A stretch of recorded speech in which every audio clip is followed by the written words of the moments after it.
35 বছৰীয়া গৌৰৱময় ইতিহাসৰ আজি এই প্ৰভাততে আমি ইয়াত গোট খাইছোঁ। মই ব্যক্তিগত তৰফৰ পৰা সদৌতিলৈ আমাৰ শ্ৰদ্ধা আৰু জন্মৰ আমাৰ মহাবিদ্যালয় প্ৰতিষ্ঠা দিৱসৰ শুভেচ্ছা জ্ঞাপন কৰিছোঁ। আমাৰ মাজত উপস্থিত আছে মহাবিদ্যালয়ৰ কাণ্ডাৰী স্বৰূপ প্ৰতিষ্ঠাপক অধ্যক্ষ আনন্দ শইকীয়া ছাৰৰ ওচৰত সেৱা জনাই আজিৰ এই বৃক্ষৰোপণৰ কাৰ্যসূচীভাগ আৰম্ভ কৰিবলৈ আগবাঢ়িছোঁ। আমাৰ মাজত উপস্থিত আছে মহাবিদ্যালয় পৰিচালনা সমিতিৰ শ্ৰদ্ধাৰ সভাপতি ডক্টৰ অনিল বৰা ছাৰকো আমি শ্ৰদ্ধা জনাইছোঁ। আমাৰ মাজত উপস্থিত আছে এই মহাবিদ্যালয়ৰ পৰা অৱসৰ গ্ৰহণ কৰা আমাৰ জুনিয়ৰ শাখাৰ অধ্যক্ষা নিহাৰিকা ৰাণী কোঁৱৰ বাইদেউকো আমি শ্ৰদ্ধা জনাইছোঁ। আমি বৃক্ষৰোপণৰ কাৰ্যসূচীটোলৈ কেইজনমান ব্যক্তিক আমি নিৰ্দিষ্টকৈ আমন্ত্ৰণ জনাইছিলোঁ, তেখেতসকলো আমাৰ মাজত আহি উপস্থিত হৈছে। গতিকে আমি প্ৰথমেই আমাৰ মাজত উপস্থিত হৈ এই বৃক্ষৰোপণৰ কাৰ্যসূচীভাগ শুভাৰম্ভণি ঘটাবৰ বাবে মই মহাবিদ্যালয়ৰ প্ৰতিষ্ঠাপক অধ্যক্ষ আনন্দ শইকীয়া ছাৰ আমাৰ মাজত আছে, তেখেতক এখনি ফুলাম গামোচাৰে আদৰণি জনাবৰ বাবে মই বীণা বৰা বাইদেউ ছাৰক ধন্যবাদ জনাইছোঁ। আমাৰ মাজত উপস্থিত আছে মহাবিদ্যালয় পৰিচালনা সমিতিৰ সভাপতি শ্ৰদ্ধাৰ ডক্টৰ অনিল বৰা ছাৰ, তেখেতকো আমি বৃক্ষৰোপক হিচাপে আমন্ত্ৰণ জনাইছিলোঁ, তেখেতো আমাৰ মাজত আহি উপস্থিত হৈছে। মই বীণা বৰা বাইদেউক তেখেতক এখনি ফুলাম গামোচাৰে আদৰণি জনাবৰ বাবে অনুৰোধ জনালোঁ।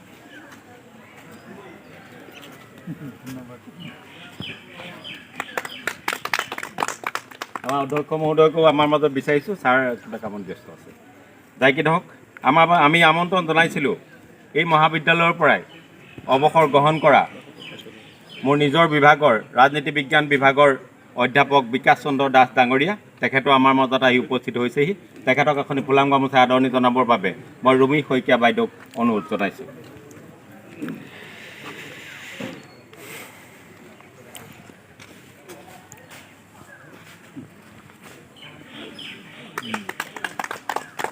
ধন্যবাদ বাইদেউ। আমাৰ মাজত উপস্থিত আছে আমাৰ মহাবিদ্যালয়ৰ পৰা গত বৰ্ষত অৱসৰ গ্ৰহণ কৰা ব্ৰজেন শইকীয়া ডাঙৰীয়া, তেখেতকো এখনি ফুলাম গামোচা আদৰণি জনাবৰ বাবে মই বীণা বৰা বাইদেউক অনুৰোধ জনালোঁ।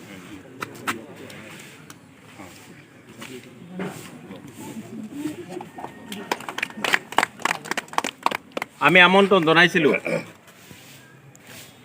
ভিন্ন ৰুচিৰ লিখক সমাজকৰ্মী তাপস কুমাৰ বৰুৱা ডাঙৰীয়াক, তেখেতো আমাৰ মাজত আহি উপস্থিত হৈছেহি।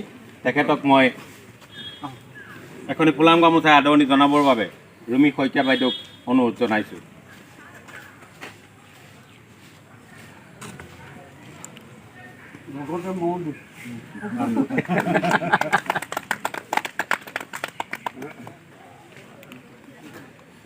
আমি আপোনালোকে জ্ঞাত যে চিনামৰা মহাবিদ্যালয়ৰ প্ৰতিষ্ঠা দিৱসত প্ৰত্যেক বৰ্ষতে গছপুলি ৰোপণৰ এটি পৰম্পৰা চলি আহিছে আৰু এই বৃক্ষৰোপণে আমি যিহেতু গছৰ মাজতে পৰিৱেশৰ মাজতে ডাঙৰ দীঘল হ'ব লাগিব, গতিকে সেইকাৰণে মহাবিদ্যালয় প্ৰতিষ্ঠা দিৱসৰ লগত সংগতি ৰাখি আমি প্ৰত্যেক বৰ্ষতে গছপুলি ৰোপণৰ এই কাৰ্যসূচী আজি এই অনুষ্ঠানটিত যিসকল সদাশয় ব্যক্তিক আমি আমন্ত্ৰণ জনাইছিলোঁ, তেখেতসকলো আহি আমাৰ মাজত উপস্থিত হোৱাত আমি নথৈ কৃতাৰ্থ মানিছোঁ। তেখেতসকলৰ সুস্বাস্থ্য আৰু দীৰ্ঘায়ু কামনা কৰি আমি গছপুলি ৰোপণৰ দিশে আগবাঢ়িব খুজিছোঁ।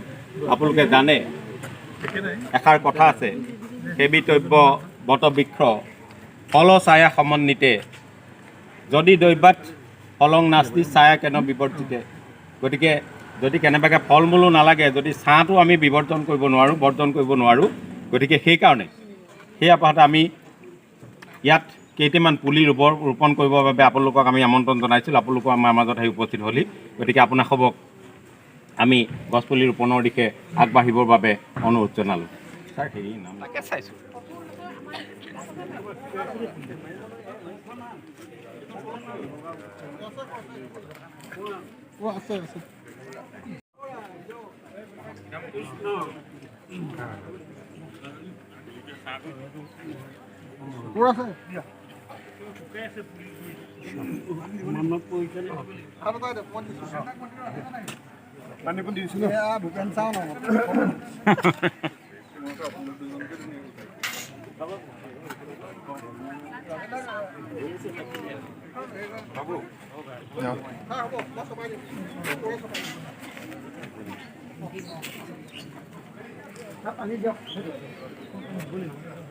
ৰূপককে আমি মহাবিদ্যালয়ৰ তৰফৰ পৰা ধন্যবাদ জ্ঞাপন কৰি আজি এই অনুষ্ঠানটিৰ এজন ৰূপক হিচাপে কোনোবা এজনে বিশেষকৈ আমাৰ পৰিচালনা সমিতিৰ সভাপতি মহোদয়ে দুআষাৰ বক্তব্য ৰাখিলে আমি সুখী হ'ম।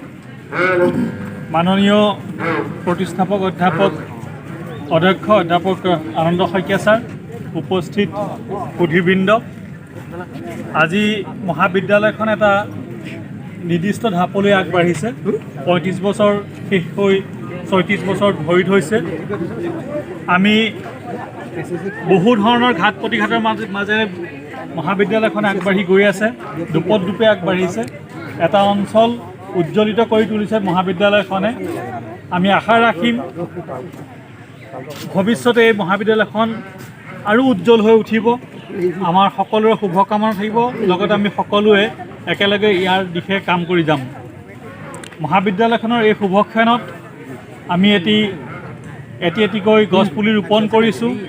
আমি আশা কৰিম এই গছপুলি যিদৰে বাঢ়ি আহিব, মহাবিদ্যালয়খনৰ সেইদৰে জ্যোতিষ্মান হৈ যাব আৰু আমি অসমৰ ভিতৰতে নহয় ভাৰতৰ ভিতৰতে এটা ভাল নাম কঢ়িয়াবলৈ আমি পাৰিম বুলি আশা কৰিছোঁ। আৰু মই আপাহতে চমুকৈ দুআষাৰ কৈ মই সামৰণি মাৰিছোঁ। আমি বৰা ছাৰলৈ ধন্যবাদ জ্ঞাপন কৰিছোঁ আমাৰ মহাবিদ্যালয়ৰ শিক্ষক শিক্ষয়িত্ৰীসকলক। তেখেতসকলে এই অনুষ্ঠানটিত উপস্থিত থাকিলে। ধন্যবাদ জ্ঞাপন কৰিলোঁ ছাত্ৰ ছাত্ৰীসকলক, তেওঁলোকেও আমাক সহযোগ আগবঢ়ালে। আৰু আমি আন্তৰিকতাৰে ধন্যবাদ জ্ঞাপন কৰিছোঁ আমাৰ এই অঞ্চলৰ বিভিন্নজন সমাজকৰ্মী আমাৰ মাজত আহি উপস্থিত হৈছে। সদৌতিৰে আমি আশীষ কিৰত লৈ আমি পিছৰ কাৰ্যসূচীলৈ আগবাঢ়িব খুজিছোঁ। ধন্যবাদ। আজি এক শুভ দিন। চিনামৰা মহাবিদ্যালয়ে ৩৫ সংখ্যক এটা বছৰ আমি পাৰ কৰিলোঁ। আজি ৩৬ সংখ্যক প্ৰতিষ্ঠা দিৱস।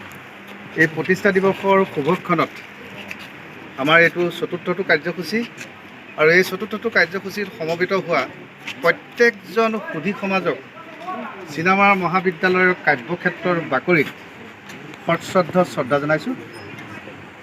আৰু আজি আমাৰ মহাবিদ্যালয়ৰ এটা পৰম্পৰা আছে। প্ৰতিটো প্ৰতিষ্ঠা দিৱসত এটা নতুন আমি কাম লওঁ। সৰু মহাবিদ্যালয় ইতিমধ্যে আজি 2023 চনত মহাবিদ্যালয়খনে নাকৰ B++ গ্ৰেড পালে। অলপৰ কাৰণে আমি A গ্ৰেডলৈ হাৰি গ'লোঁ।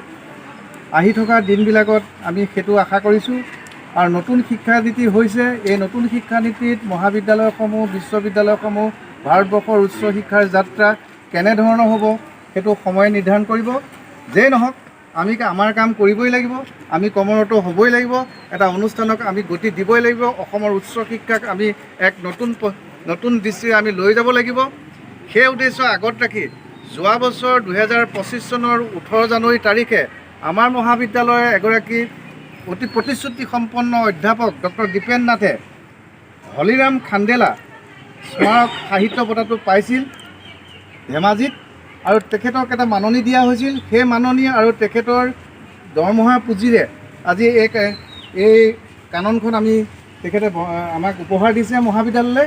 এই সঁচাকতে তেখেতলৈও আমি ধন্যবাদ জ্ঞাপন কৰিছোঁ।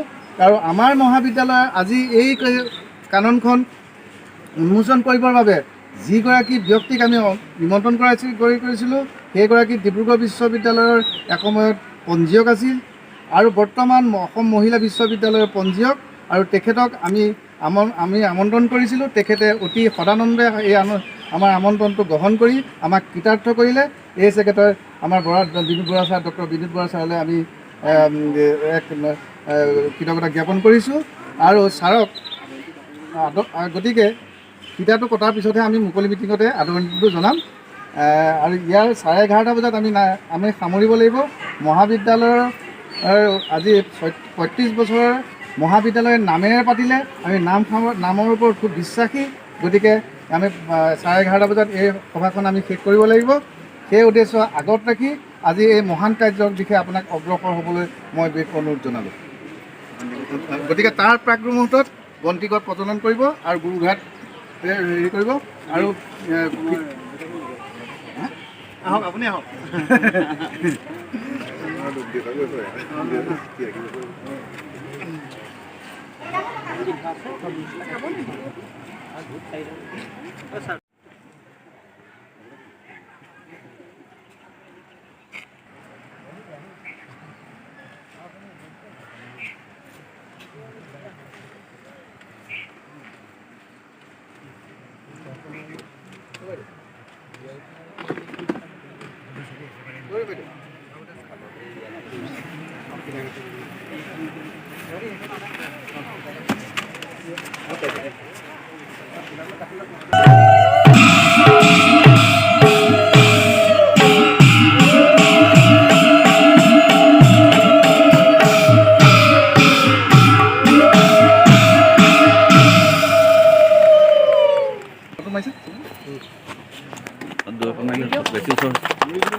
মহাবিদ্যালয়ৰ কাৰ্যক্ষেত্ৰৰ বাকৰিত উপস্থিত হোৱা আৰু আমাক আন্তৰিকতাৰে সহযোগিতা আগবঢ়োৱা প্ৰত্যেকজন শ্ৰদ্ধাৰ ব্যক্তিলৈ মোৰ সশ্ৰদ্ধ সেৱা নিবেদন কৰিলোঁ। ইতিমধ্যে আমাৰ পতাকা উত্তোলন হৈ গ'ল, স্মৃতিচাৰণ হৈ গ'ল, বৃক্ষৰোপণ হৈ গ'ল আৰু এতিয়া আছে আমাৰ মুকলি সভা। এই মুকলি সভাত আমি কেইবাজনো ব্যক্তিক নিমন্ত্ৰণ কৰিছিলোঁ।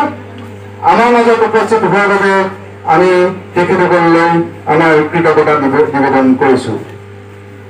আজি এই ৩৬ সংখ্যক প্ৰতিষ্ঠা দিৱসত মনত পৰিছে আনন্দ শৰ্মালৈ, যিগৰাকী ব্যক্তিয়ে চিনামৰাত মহাবিদ্যালয় হ'ব লাগে বুলি অকুণ্ঠিতভাৱে তেখেতে সহায় আগবঢ়াইছিল, যিগৰাকী ব্যক্তিৰ সেই সময়ত তেওঁৰ কোনো এটা গৃহই নাছিল।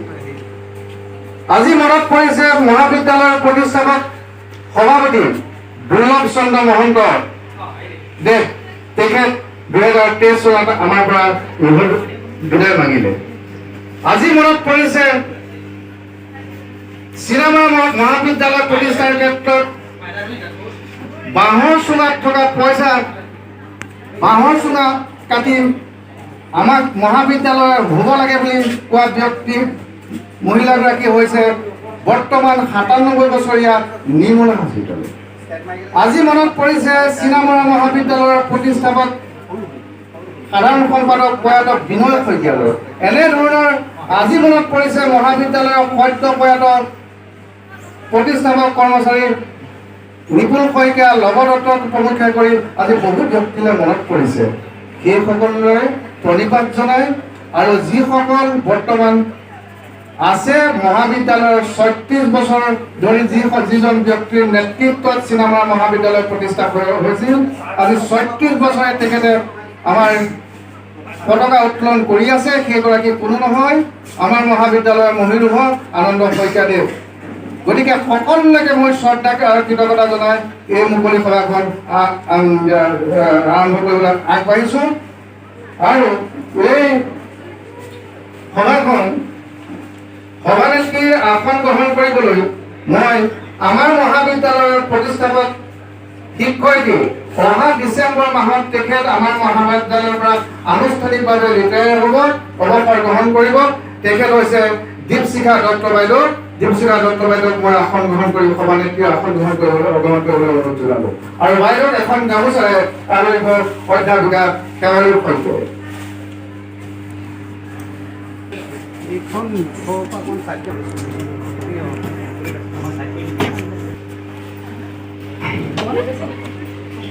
মই মঞ্চলৈ নিমন্ত্ৰণ জনাম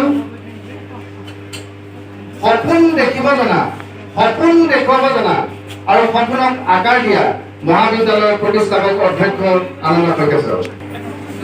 কষ্ট হৈছে আৰু কাৰণ যেতিয়া আজি আমাৰ এই কাননখনৰ উন্মোচন ডিব্ৰুগড় বিশ্ববিদ্যালয়ৰ এসময়ৰ পঞ্জীয়ক এগৰাকী বিশিষ্ট গৱেষক তথা বৰ্তমানৰ অসম মহিলা বিশ্ববিদ্যালয়ৰ পঞ্জীয়ক ডক্টৰ বিনোদ বৰা ছাৰে ইতিমধ্যে আমাৰ উদ্যানখন উন্মোচন কৰিলে আৰু ছাৰক এই উন্মোচন হৈ গ'ল। ছাৰক আমি মুখ্য অতিথি হিচাপে আজি আমন্ত্ৰণ কৰিছিলোঁ আৰু ছাৰক আগবঢ়াই আনিবলৈ ডক্টৰ দীপেন নাথক মই অনুৰোধ জনালোঁ। এখন গামোচাৰে আদৰিব মহাবিদ্যালয়ৰ অধ্যাপিকা ডক্টৰ প্লাবিতা বৰুৱাই। ছাৰ তেওঁৰ কলিকা চাইছোঁ ৰাহুল ছাৰৰ লগত কৰা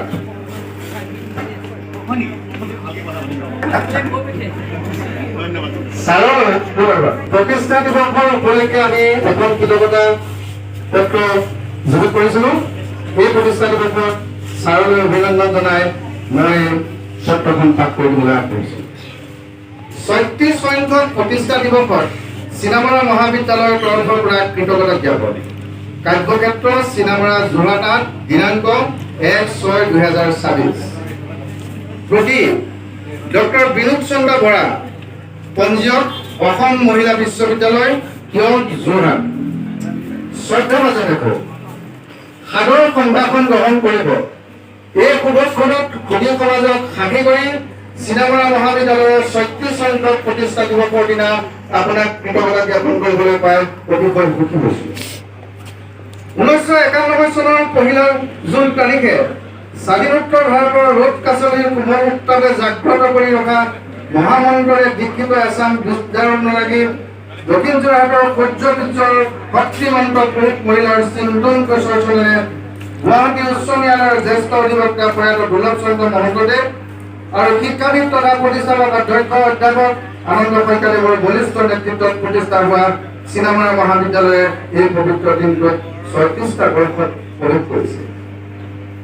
চিনামৰা মহাবিদ্যালয়লৈ বিগত সময়ছোৱাত বহু ধীমান ব্যক্তি আমাৰ মাজলৈ আহিছে, অনাগত দিনতো আহি থাকিব। আপুনিও আশীষ আৰু প্ৰজ্ঞাৰ জ্যোতি বিলাবলৈ আহিছে। আপোনাৰ অকৃত্ৰিম স্নেহ তথা বুদ্ধিদীপ্ততাই আমাৰ মহাবিদ্যালয়ৰ গোবিন্দ হৃদয় সাহিত্য গানত আজি উন্মোচন কৰি আমাক কৃতাৰ্থ কৰাই নহয়, উজ্জ্বল জ্যোতিষ্মান কৰিব মহাবিদ্যালয়ৰ সোণালী ভৱিষ্যত। সেয়েহে এই বিশেষ ক্ষন্তি আপোনাৰ আৰু আমাৰ বাবে সোঁৱৰণি দলিচাত হেৰুৱাব নোখোজা হাজাৰ হেঁপাহৰ ঠিকনা। আশা ৰাখিছোঁ আপোনাৰ চিন্তাৰ চেতনাৰ অনুৰণ চিনামৰা মহাবিদ্যালয়ৰ বুকুত স্পন্দিত হওক। এই আন্তৰিক আপত্তি আৰু হৃদয়কুল আৱেগেৰে মহাবিদ্যালয়ৰ ৩৬ সংখ্যক প্ৰতিষ্ঠা দিৱসত আপোনালৈ যাচিছোঁ আমাৰ হৃদয় সংবেদী একাজনী কৃতজ্ঞতা। আপোনাৰ সুস্বাস্থ্য আৰু দীৰ্ঘায়ু কামনা কৰিলোঁ।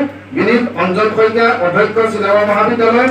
শিক্ষক গোটৰ হৈ অধ্যাপক উদয় শংকৰ বৰা সভাপতি, অধ্যাপক নিতুল চন্দ্ৰ বৰা সম্পাদক, কৰ্মচাৰী গোটৰ হৈ সুৰেণ গগৈ, বীণা শইকীয়া, ছাত্ৰ একতা সভাৰ হৈ মধুস্মিতা নাথ সভাপতি, পিয়ানুজ দত্ত সাধাৰণ সম্পাদক। এইখন পত্ৰ প্ৰদান কৰিবলৈ মই আমাৰ প্ৰতিষ্ঠাপক অধ্যক্ষক অনুৰোধ জনাইছোঁ। আৰু লগতে মহাবিদ্যালয়ৰ এখন ছাতি, মহাবিদ্যালয়ৰ প্ৰকাশিত দুখনমান গ্ৰন্থ,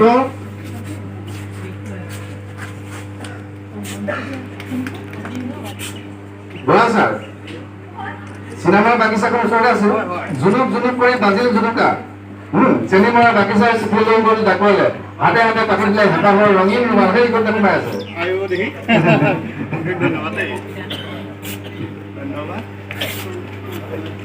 এইখন প্ৰকাশিত গ্ৰন্থ কলেজৰ।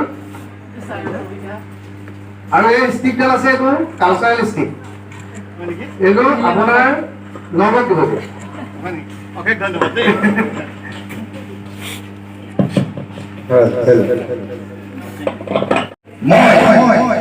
মঞ্চলৈ আমন্ত্ৰণ কৰি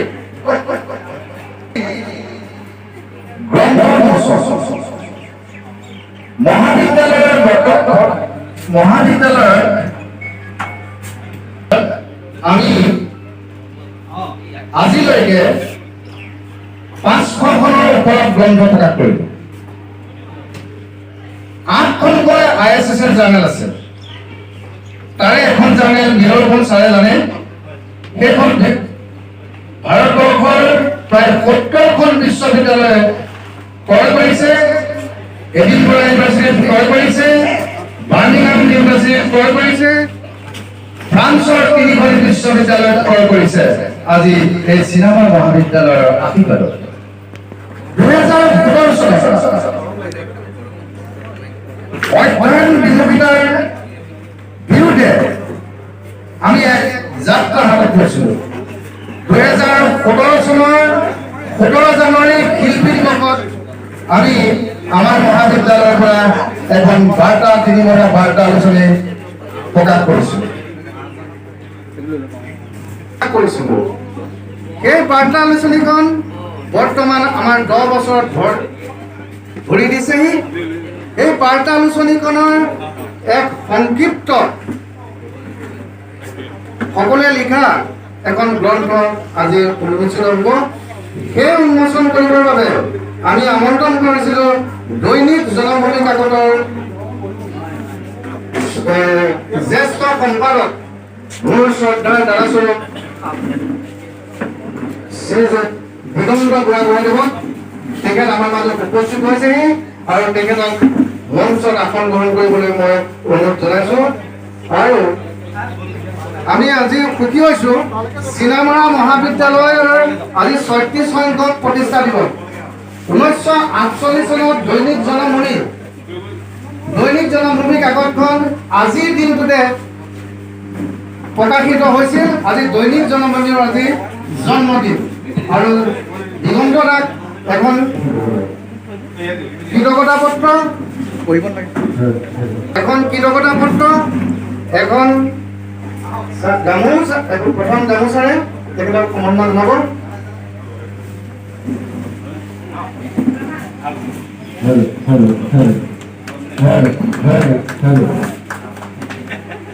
এখন কৃতজ্ঞতা পত্ৰ, এটা মহাবিদ্যালয়ৰ কবিতা,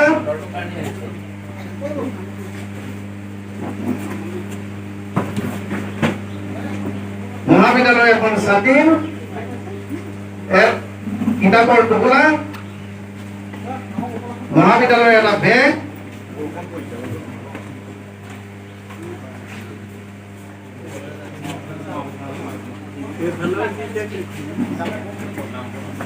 যিখিনি হওক, এইবাৰ আমি বিশ্বমুখী যুগবাৰ্তাৰ বিশেষ লেখক গোটাটো আগবঢ়াইছোঁ। মৰিয়নিৰ এগৰাকী কীৰ্তিমান লেখক, কেইবাখনো গ্ৰন্থৰ প্ৰণেতা, মৰিয়নি মহাদেৱ আগৰৱালা স্কুলৰ এগৰাকী শিক্ষক, প্ৰতিশ্ৰুতি সম্পন্ন শিক্ষক মনোজ শৰ্মা। আৰু মনোজ শৰ্মাক মই আসন গ্ৰহণ কৰিবলৈ অনুৰোধ জনাব।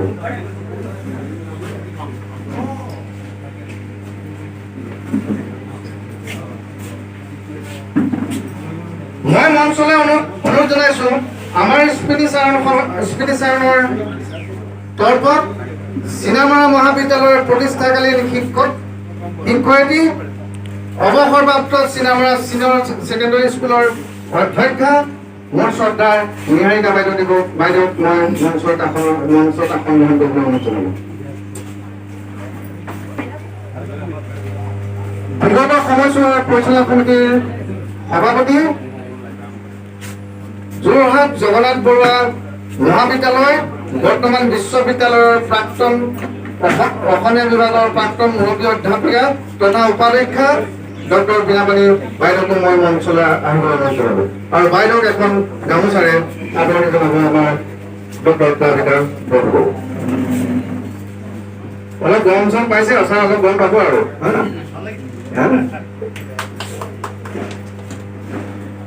মঞ্চখন সৰু, তৎসত্বেও আমাৰ মাজত কেইবাজনো ব্যক্তি, আমাৰ শ্ৰদ্ধাৰ ব্যক্তি আমাৰ মাজত উপস্থিত হৈছিল। তেখেতসকলক মান্য অনুসৰি তাতে অৱস্থান কৰিবলৈ অনুৰোধ জনালোঁ। মই অতিকে সুখী, গুৱাহাটীৰ পৰা ইউনেস্কোৰ কাৰ্যালয়ৰ পৰা এজন কৰ্মকৰ্তা আমাৰ অভূত তালুকদাৰদেৱ আমাৰ মাজত উপস্থিত হৈছে। অভূত আছেনে? কেনেকুৱা আছেনে? ছাৰক এখন গামোচাৰে আদৰিবলৈ মই অনুৰোধ জনালোঁ। অভূত তালুকদাৰ, তেখেত গুৱাহাটীৰ পৰা আহিছে। আমাৰ মাজত উপস্থিত আছে মোৰ ভাতৃপ্ৰতিম এগৰাকী বিশিষ্ট গৱেষক, গোলাঘাট পূৰ্বাঞ্চলিক মহাবিদ্যালয়ৰ অধ্যক্ষ ডক্টৰ হৰেণ হাজৰিকা। হৰেণ হাজৰিকাক এখন গামোচাৰে অনুদান জ্ঞাপন কৰিব অনুৰোধ জনাব। আমাৰ মাজত উপস্থিত আছে চিলামৰা পাঞ্জাৱ নেশ্যনেল বেংকৰ শাখা পৰিচালক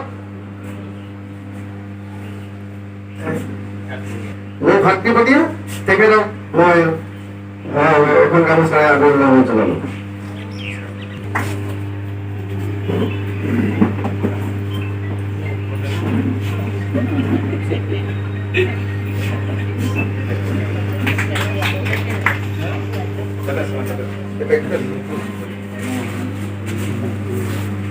আমাৰ মাজত উপস্থিত আছে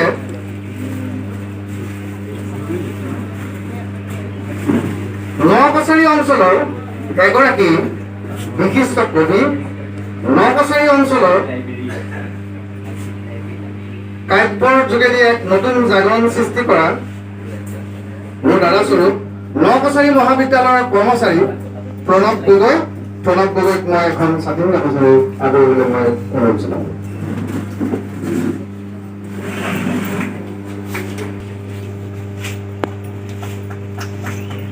আমাৰ মাজত উপস্থিত আছে ফৰকাটিং মহাবিদ্যালয়ৰ অৱসৰপ্ৰাপ্ত উপাধ্যক্ষ মোৰ দাদাস্বৰূপ এই অঞ্চলৰে এগৰাকী ব্যক্তি, আমাৰ সীমান্ত ফুটাৰী মই তেখেতক সমাধান জ্ঞাপন কৰিবলৈ অনুৰোধ জনাব।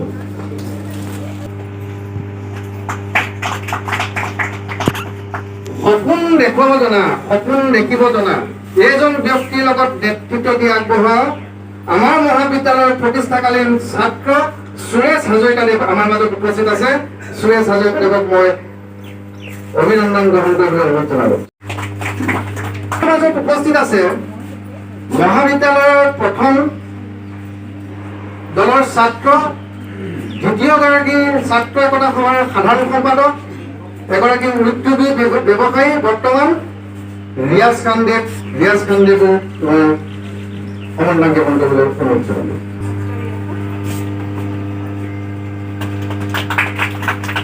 ডিব্ৰুগড় বিশ্ববিদ্যালয়ৰ ইতিহাস বিভাগৰ এগৰাকী কীৰ্তিমান শিক্ষক, কীৰ্তিমান ছাত্ৰ, বৰ্তমান এগৰাকী অত্যুৎসাহী শিক্ষক মোৰ ভাতৃপ্ৰতিম প্ৰাণদীপ বৰকাকতি আমাৰ মাজত উপস্থিত আছে। প্ৰাণদীপ বৰকাকতিক মই অভিনন্দন গ্ৰহণ কৰিবলৈ অনুৰোধ জনালো।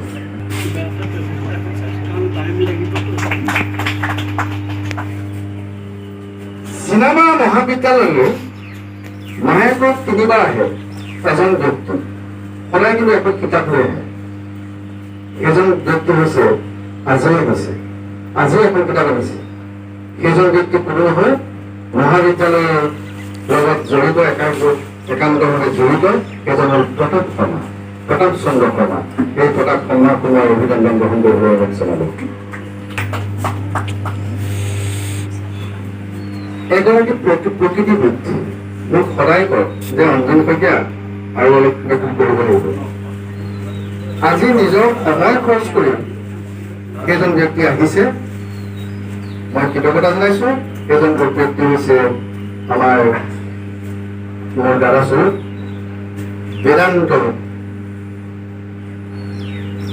কলিতাদেৱ, বেদান্ত দত্তদেৱ।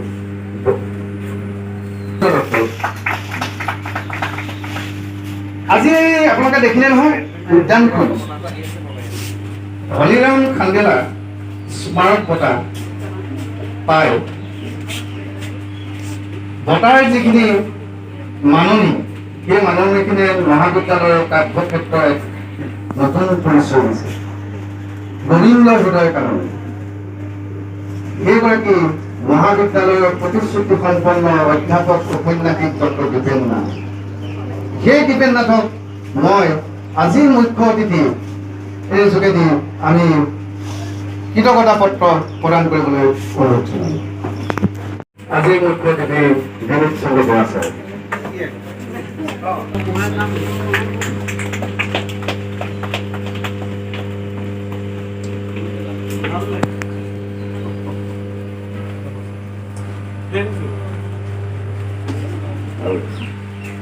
আমাৰ মাজত উপস্থিত আছে মহাবিদ্যালয়খনৰ এগৰাকী প্ৰতিশ্ৰুতি সম্পন্ন ছাত্ৰ বৰ্ণিল হাজৰিকা। এই বৰ্ণিল হাজৰিকাৰ পিতৃ সদৌ মইনা পাৰিজাতৰ এগৰাকী পুৰুষা ব্যক্তি। তেখেতৰ নামটো হৈছে অজয় হাজৰিকা। গতিকে অজয় হাজৰিকাক মই অভিনন্দন জ্ঞাপন কৰিবলৈ অনুৰোধ জনাইছোঁ। চিনামাৰাত মহাবিদ্যালয় হ'ব, সেই মহাবিদ্যালয়ৰ লগত আমাৰ ল'ৰা ছোৱালীয়ে পঢ়িব। সেইগৰাকী অন্যতম মহিলা হৈছে মীৰা শইকীয়া। মীৰা শইকীয়াক মই অভিনন্দন জ্ঞাপন কৰিবলৈ অনুৰোধ জনাইছোঁ। ঘৰৰ হ'লেও কৈছোঁ, মোৰ মাতৃ এই মহাবিদ্যালয়ৰ প্ৰতিষ্ঠাৰ লগত জড়িত। মাতৃকো মই এখন গামোচা দিবলৈ অনুৰোধ জনাইছোঁ। কাৰণ আজি মই যিটো হৈছোঁ, এই মায়ে যদি মোক নকলেহেঁতেন আজি ভাৰতবৰ্ষৰ প্ৰখ্যাত বিশ্ববিদ্যালয়বিলাকত মই পঢ়িবলৈ মই আজি হেৰি নাপালোঁ।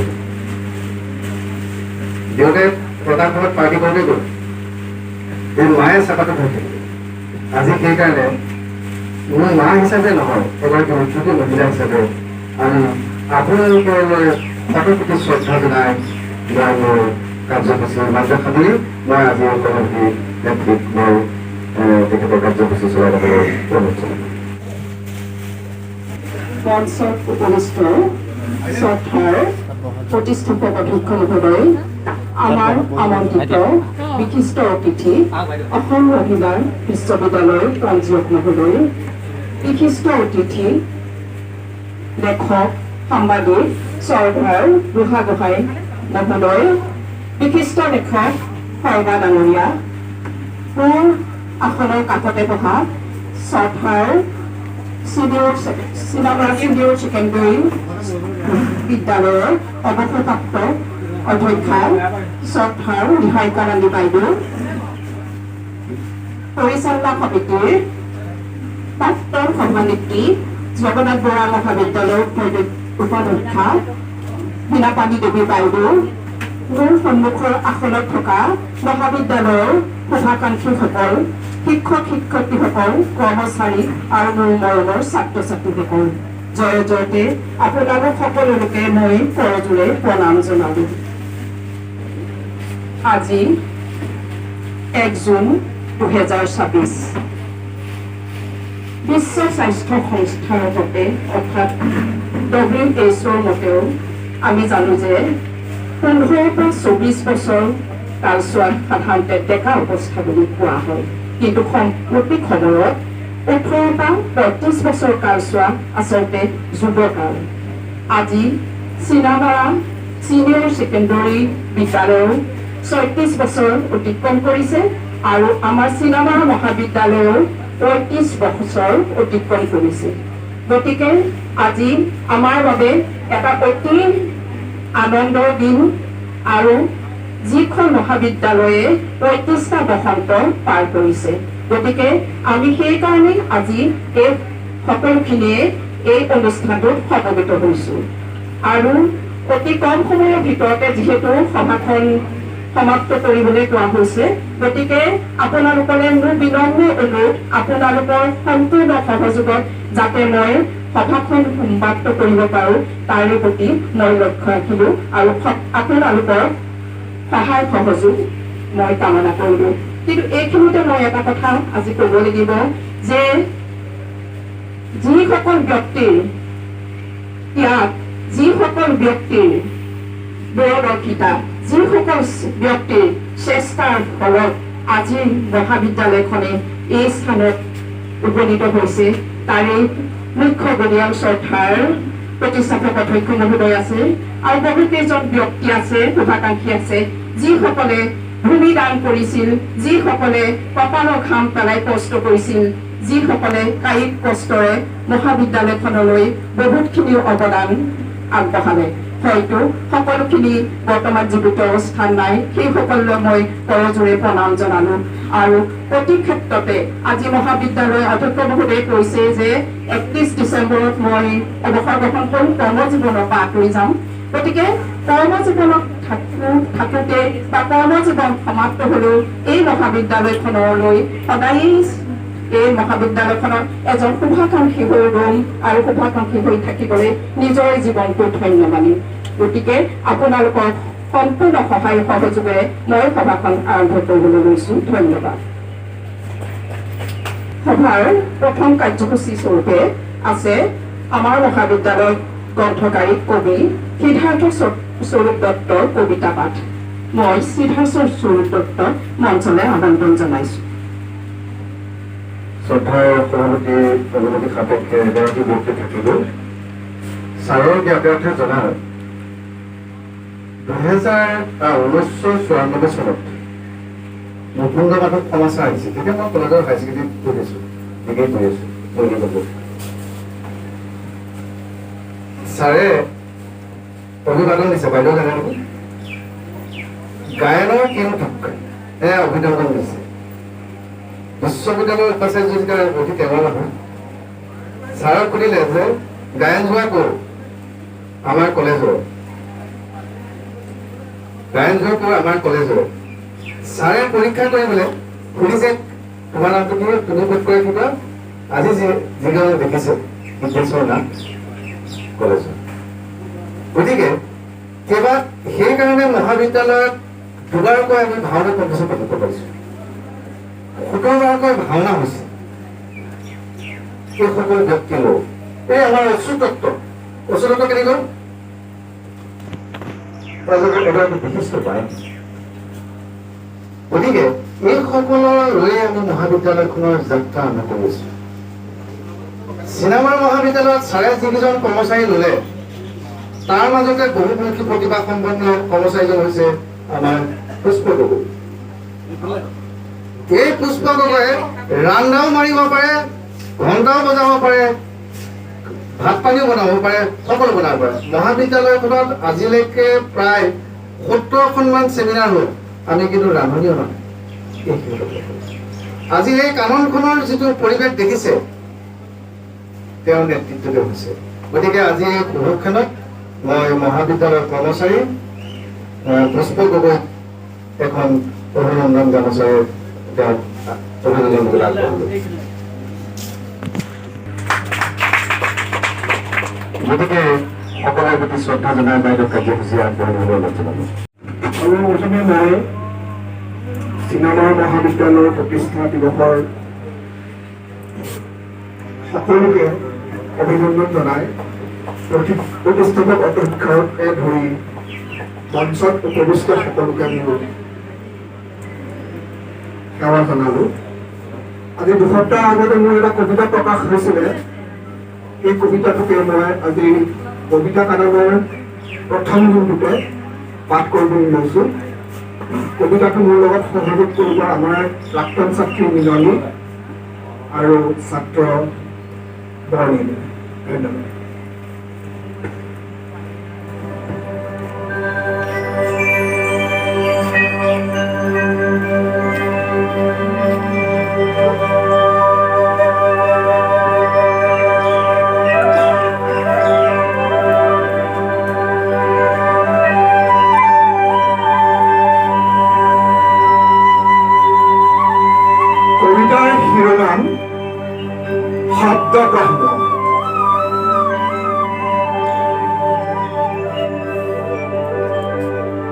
শব্দত সৃষ্টি হয় পাতনি, শব্দত গতি লয়, শব্দত স্থিতি লয় জীৱনে শব্দ শব্দত জীৱন্ত হয় শৰীৰ, ম্লান হয় পতনমূলীয়া, শব্দত প্ৰাণ কৰে আত্মাই, অৱসান হয় ক্লান্তিৰ পৰিক্ৰমা।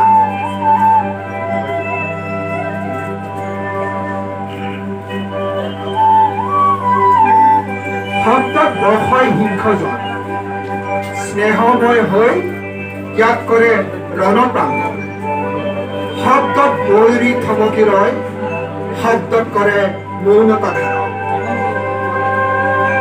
শব্দত কম্পিত হয় অনন্ত প্ৰকাশ্য হয় মহত্ব শব্দত তুষ্ট হয় ক্ষুধাতুৰ আত্মা শব্দত সুস্থ হয় অদৃশ্য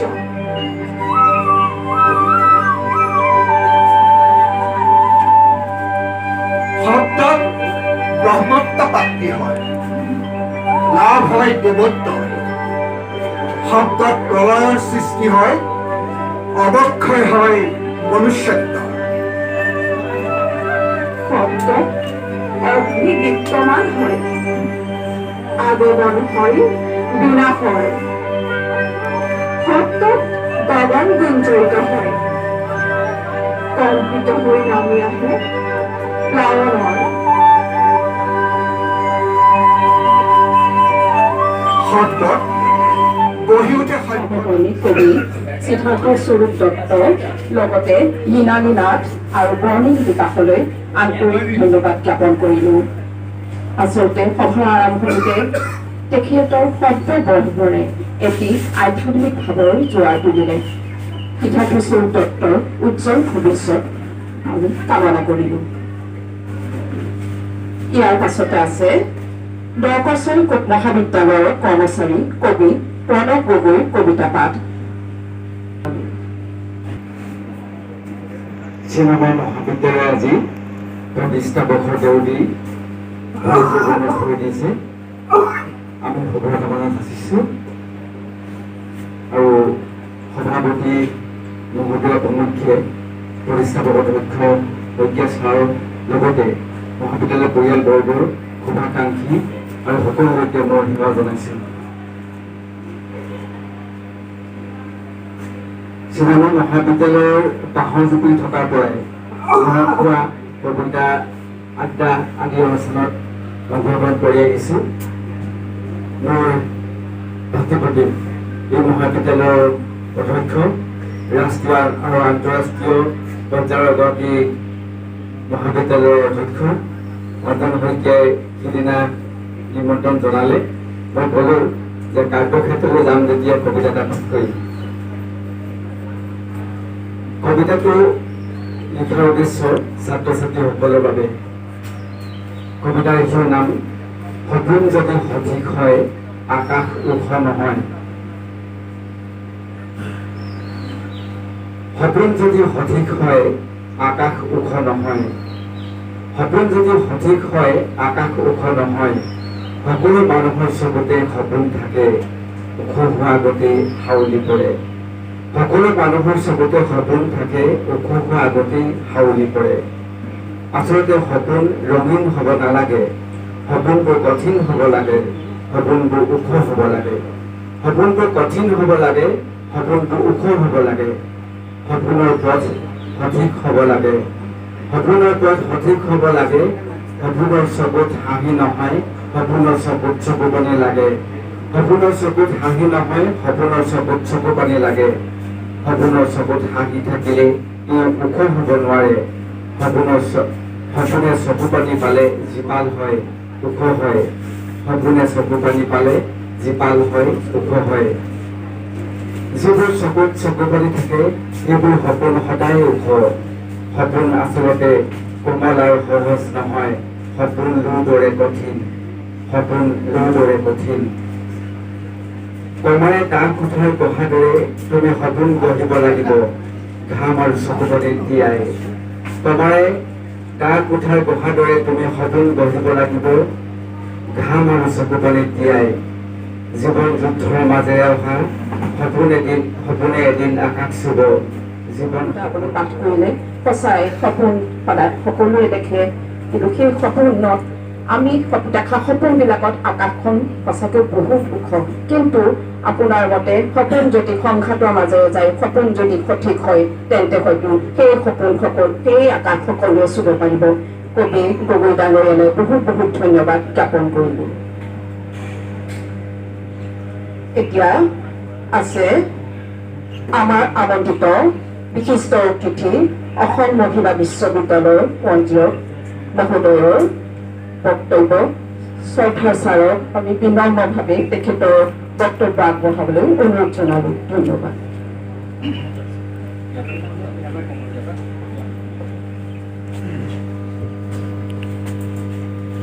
নমস্কাৰ। এই কথাৰে আৰম্ভ কৰোঁ মই ঠিক ভাবিব পৰা নাই। যি কি নহওক, আজিৰ সভাখন অতি সুন্দৰকৈ পৰিচালনা কৰা আমাৰ অতি শ্ৰদ্ধাৰ সভানেত্ৰী মহোদয়া, আমাৰ সৈতে আজি এই মঞ্চত আসন গ্ৰহণ কৰা আমাৰ সকলোৰে শ্ৰদ্ধেয় প্ৰতিষ্ঠাপক অধ্যক্ষ শ্ৰীযুত শইকীয়া ছাৰ, আমাৰ অতি শ্ৰদ্ধাৰ বীণা বাইদেউ, আমাৰ সন্মুখত আসনস্থ বৰগোহাঁই মহোদয়া আৰু তিনিগৰাকী আমাৰ অতি শ্ৰদ্ধাৰ নমস্য ব্যক্তি। এই মহাবিদ্যালয়ৰ আৰম্ভণিৰ দিনটোৰ পৰা বা তাৰো কিছু আগৰ পৰা এই ঠাইখনক লৈ, এই মানুহখিনিক লৈ এটা আকাশ চুব খোজা সপোন দেখা মোৰ শ্ৰদ্ধেয় সুধীবৃন্দ, আমন্ত্ৰিত অতিথিগণ আৰু মৰমৰ ছাত্ৰ ছাত্ৰীসকল, বহু কথা খেলি মেলি কৰে আৰু বিশেষকৈ মই অধ্যক্ষ মহোদয়ৰ লগত একেবাৰে মোৰ খুব ঘনিষ্ঠ সম্পৰ্ক আৰু সেই দিশৰ পৰাই এই মহাবিদ্যালয়খনলৈ অহাৰ এটা অদম্য ইচ্ছা আছিল আৰু সেই ইচ্ছাটোৱে আজি বাস্তৱায়িত হৈছে। তাৰ বাবে মোৰ বন্ধুবোৰ অধ্যক্ষ ডক্টৰ শইকীয়া দেৱৰ প্ৰতি কৃতজ্ঞতা জ্ঞাপন কৰিছোঁ। মই মোৰ নিজৰ কথা মনত পৰিছে, বেছি দীঘলীয়াকৈ নকওঁ যদিও, কাৰণ যি সময়ত মই মহাবিদ্যালয়ৰ শিক্ষা আৰম্ভ কৰিছিলোঁ সেইখন মহাবিদ্যালয় এখন বেচৰকাৰী কলেজ আছিল আৰু বৰ্তমানৰ প্ৰেক্ষাপটত যেতিয়া আমি বিশ্বজনীন শিক্ষাৰ কথা কৈছোঁ, ৰাষ্ট্ৰীয় শিক্ষানীতিৰ কথা কৈছোঁ, ইউনিভাৰ্চিটি গ্ৰাণ্টছ কমিশ্যন বা চৰকাৰৰ বিভিন্ন নীতি নিৰ্দেশনাবিলাকৰ কথা কৈছোঁ, তাৰ সমান্তৰালকৈ কোনো এখন গাঁৱত বা কোনো এটা অঞ্চলত, বিশেষকৈ গ্ৰাম্যাঞ্চলত এখন কলেজ প্ৰতিষ্ঠা কৰিবৰ কাৰণে যিটো সপোন সেই মানুহবিলাকে দেখে, সেই সপোনটোৰ লগত এই নীতি নিৰ্দেশনাবিলাকৰ বৰ পোনপটীয়াকৈ বিশেষ প্ৰথম অৱস্থাত একো সম্পৰ্ক নাথাকে। কেৱল সপোনটো থাকে, এখনি চন পৰি থকা মুকলি মাটি থাকে আৰু সেই মাটিখিনিত সেই অঞ্চলটোৰ স্বপ্নদ্ৰষ্টা কেইগৰাকীমান ব্যক্তিয়ে ভাবে যে ইয়াত এখন কলেজ পাতিম আৰু এই কলেজখনতেই আমাৰ ওচৰে পাজৰে যিখিনি ল'ৰা ছোৱালীয়ে উচ্চ শিক্ষাৰ কাৰণে চহৰলৈ যাবলৈ সুবিধা নাপায় তেওঁলোকৰ কাৰণে এটা পৰিকাঠামো গঢ়ি তুলিম আৰু সেই সপোনটোৰে আৰম্ভ হয়। তাৰপাছত অজস্ৰ ঘাট প্ৰতিঘাট। সেইকাৰণে মই ভাবোঁ যে প্ৰতিখন মহাবিদ্যালয়ৰ জন্মৰ লগতেই সেই অঞ্চলটোৰ এখন বৃহৎ ইতিহাস সম্পৃক্ত হৈ থাকে। মই এই কথা অনুভৱ কৰোঁ যে য'ত চিনামৰাৰ দৰে এখন মহাবিদ্যালয় প্ৰতিষ্ঠা হয়, সেই অঞ্চলটোত স্থানীয় মানুহখিনিৰ সপোনখিনিৰ লগত, কাষৰীয়া মানুহখিনিৰ প্ৰত্যাশাৰ লগত মানুহে দেখা বা নেদেখা, লোকচক্ষুৰ সন্মুখলৈ অহা বা নহা অনেক সংগ্ৰাম আৰু প্ৰত্যাহ্বান থাকে আৰু সেই প্ৰত্যাহ্বানৰ মাজে মাজে আহি বাইদেউ খুব ধুনীয়া কথাকে কৈছে যে আজি চিনামাৰা কলেজখন যুৱক হৈছে, এগৰাকী ৩৫ বছৰীয়া যুৱক হৈছে আৰু আজিৰ এই দিনটোত আপোনালোকৰ সন্মুখলৈ আহিছোঁ, আপোনালোকৰ মাজলৈ আহিছোঁ আৰু নাজানো আমাৰ সপোনবোৰৰ শেষ সীমা ক'ত বা আমি ক'ত শেষ কৰিম আমাৰ সেই চিন্তাবোৰ, কিন্তু তেনেধৰণৰ সপোনৰ পণ খেদি যেন ময়ো আজি আপোনালোকৰ মাজত। কাৰণ কানাড়া মহাবিদ্যালয়ত এখনত অধ্যয়ন কৰিছিলোঁ, তাৰপিছত ডিব্ৰুগড় বিশ্ববিদ্যালয় আহিলোঁ, মাজুলীৰ লুইতৰ পাৰৰ এটা চাকৰিত এখন বিশ্ববিদ্যালয়ৰ সপোন দেখিলোঁ। সেই সপোনটোক এটা পৰ্যায়লৈ আগবাঢ়ি অহাৰ পাছত আকৌ এতিয়া যোৰহাটৰ যিখন বিত্ত সমাজ, সেই বিত্ত সমাজখনৰ এটা বৃহৎ সপোনক সাকাৰ ৰূপ দিবলৈ এজন সামান্য কৰ্মী হিচাপে অসম মহিলা বিশ্ববিদ্যালয় আহিলে। গতিকে আপোনালোকৰ যিটো সংগ্ৰাম, আপোনালোকৰ যিখিনি অভিলাষ, সেই অভিলাষৰ লগত মোৰ চাগে ব্যক্তিগতভাৱে তেনে কোনো পাৰ্থক্য নাই। আৰু সেইকাৰণে মই একেবাৰে নিজৰ ঘৰখনলৈ অহাৰ যেন লাগিছে, নিজৰ একেবাৰে একে মনে মিলা মানুহখিনিৰ মাজলৈ আহি আজি এই অতি ধুনীয়া সময়খিনি কটোৱা যেন লাগিছে। আৰু তাতোকৈ ধুনীয়া লাগিছে সেই কথাটো মই অৱশ্যে ক'বই লাগিব, সেই অনুভৱটো যে প্ৰতিষ্ঠা দিৱস আমি বিভিন্ন ধৰণে পাতোঁ, কিন্তু অত্যন্ত ব্যতিক্ৰমী ৰূপত এই মহাবিদ্যালয়খনে আজি প্ৰতিষ্ঠা দিৱসটো উদযাপন কৰিছে। অঞ্জন শইকীয়াদেৱে অৱশ্যে কৈছে যে অতীজৰে পৰা আমি যিমান প্ৰতিষ্ঠা দিৱস উদযাপন কৰিলোঁ সকলোবিলাকে ব্যতিক্ৰম আৰু নতুন নতুন একো একোটা কামেৰে আৰম্ভ কৰিলোঁ। এই কথাষাৰে সেই নতুন কামৰ নিদৰ্শন যিটো, সেই নিদৰ্শনটো মোক অত্যন্ত আপ্লুত কৰিছে। আপ্লুত কৰিছে এইকাৰণেই যে মহাবিদ্যালয়খনত গোবিন্দ হৃদয় বুলি এখন কাব্য কানন হৈছে বা এখন সাহিত্য কানন হৈছে, বহু মহাবিদ্যালয়ত হয়, বহু অনুষ্ঠানত হয়, আৰু একো একোজন স্বপ্নদ্ৰষ্টা মানুহে, একো একোজন সেই নান্দনিক হৃদয় থকা মানুহে তেনে একোটা কাম আৰম্ভ কৰে। কিন্তু সেই কামটো প্ৰতি মুহূৰ্ততে সোঁৱৰাই থাকিবৰ কাৰণে এটা পৰিৱেশৰ প্ৰয়োজন আছে, আৰু সেই পৰিৱেশটো ৰচনা কৰিবৰ কাৰণে এই কাননখনত যি চেষ্টা কৰিছে সেই কথা আপোনালোকে সকলো অনুভৱ কৰিছে। মই এই যিকেইখন ফলক আপোনালোকে প্ৰস্তুত কৰিছে, ফলককেইখনে মোক অত্যন্ত আকৰ্ষিত কৰিছে। যদি সেই সিফালৰ পৰা চাওঁ, পতিপ্ৰসাদ, ৰাম নৱমী, কালিয়াৰ কীৰ্তন, কাৰেঙৰ লিগিৰি সকলো প্ৰতিভূত, এগৰাকী মহাপুৰুষ শ্ৰীমন্ত শংকৰদেৱৰ পৰা গুণাভিৰাম বৰুৱা, গুণাভিৰাম বৰুৱাৰ পৰা জ্যোতিপ্ৰসাদৰ পৰা গণেশ চন্দ্ৰ গগৈ, গোটেই সেই যিটো অসমৰ নাট্য আন্দোলনৰ ইতিহাস, সেই ইতিহাসটো তাত ইমান সুন্দৰকৈ সামৰি ৰাখিছে। আৰু এই কানিয়া কীৰ্তন আমি কি আমাৰ ছাত্ৰ ছাত্ৰীসকলৰ মনত হয়তো এটা প্ৰশ্ন জাগিব, সেই প্ৰশ্নটোৰ উত্তৰ বিচাৰি অধ্যাপকসকলৰ ওচৰলৈ যাব, আৰু সেই উত্তৰটোৰ লগতে জড়িত হৈ থাকিব সুন্দৰ সুন্দৰ তাৰ আনুষংগিক আৰু বহু আলোচনা।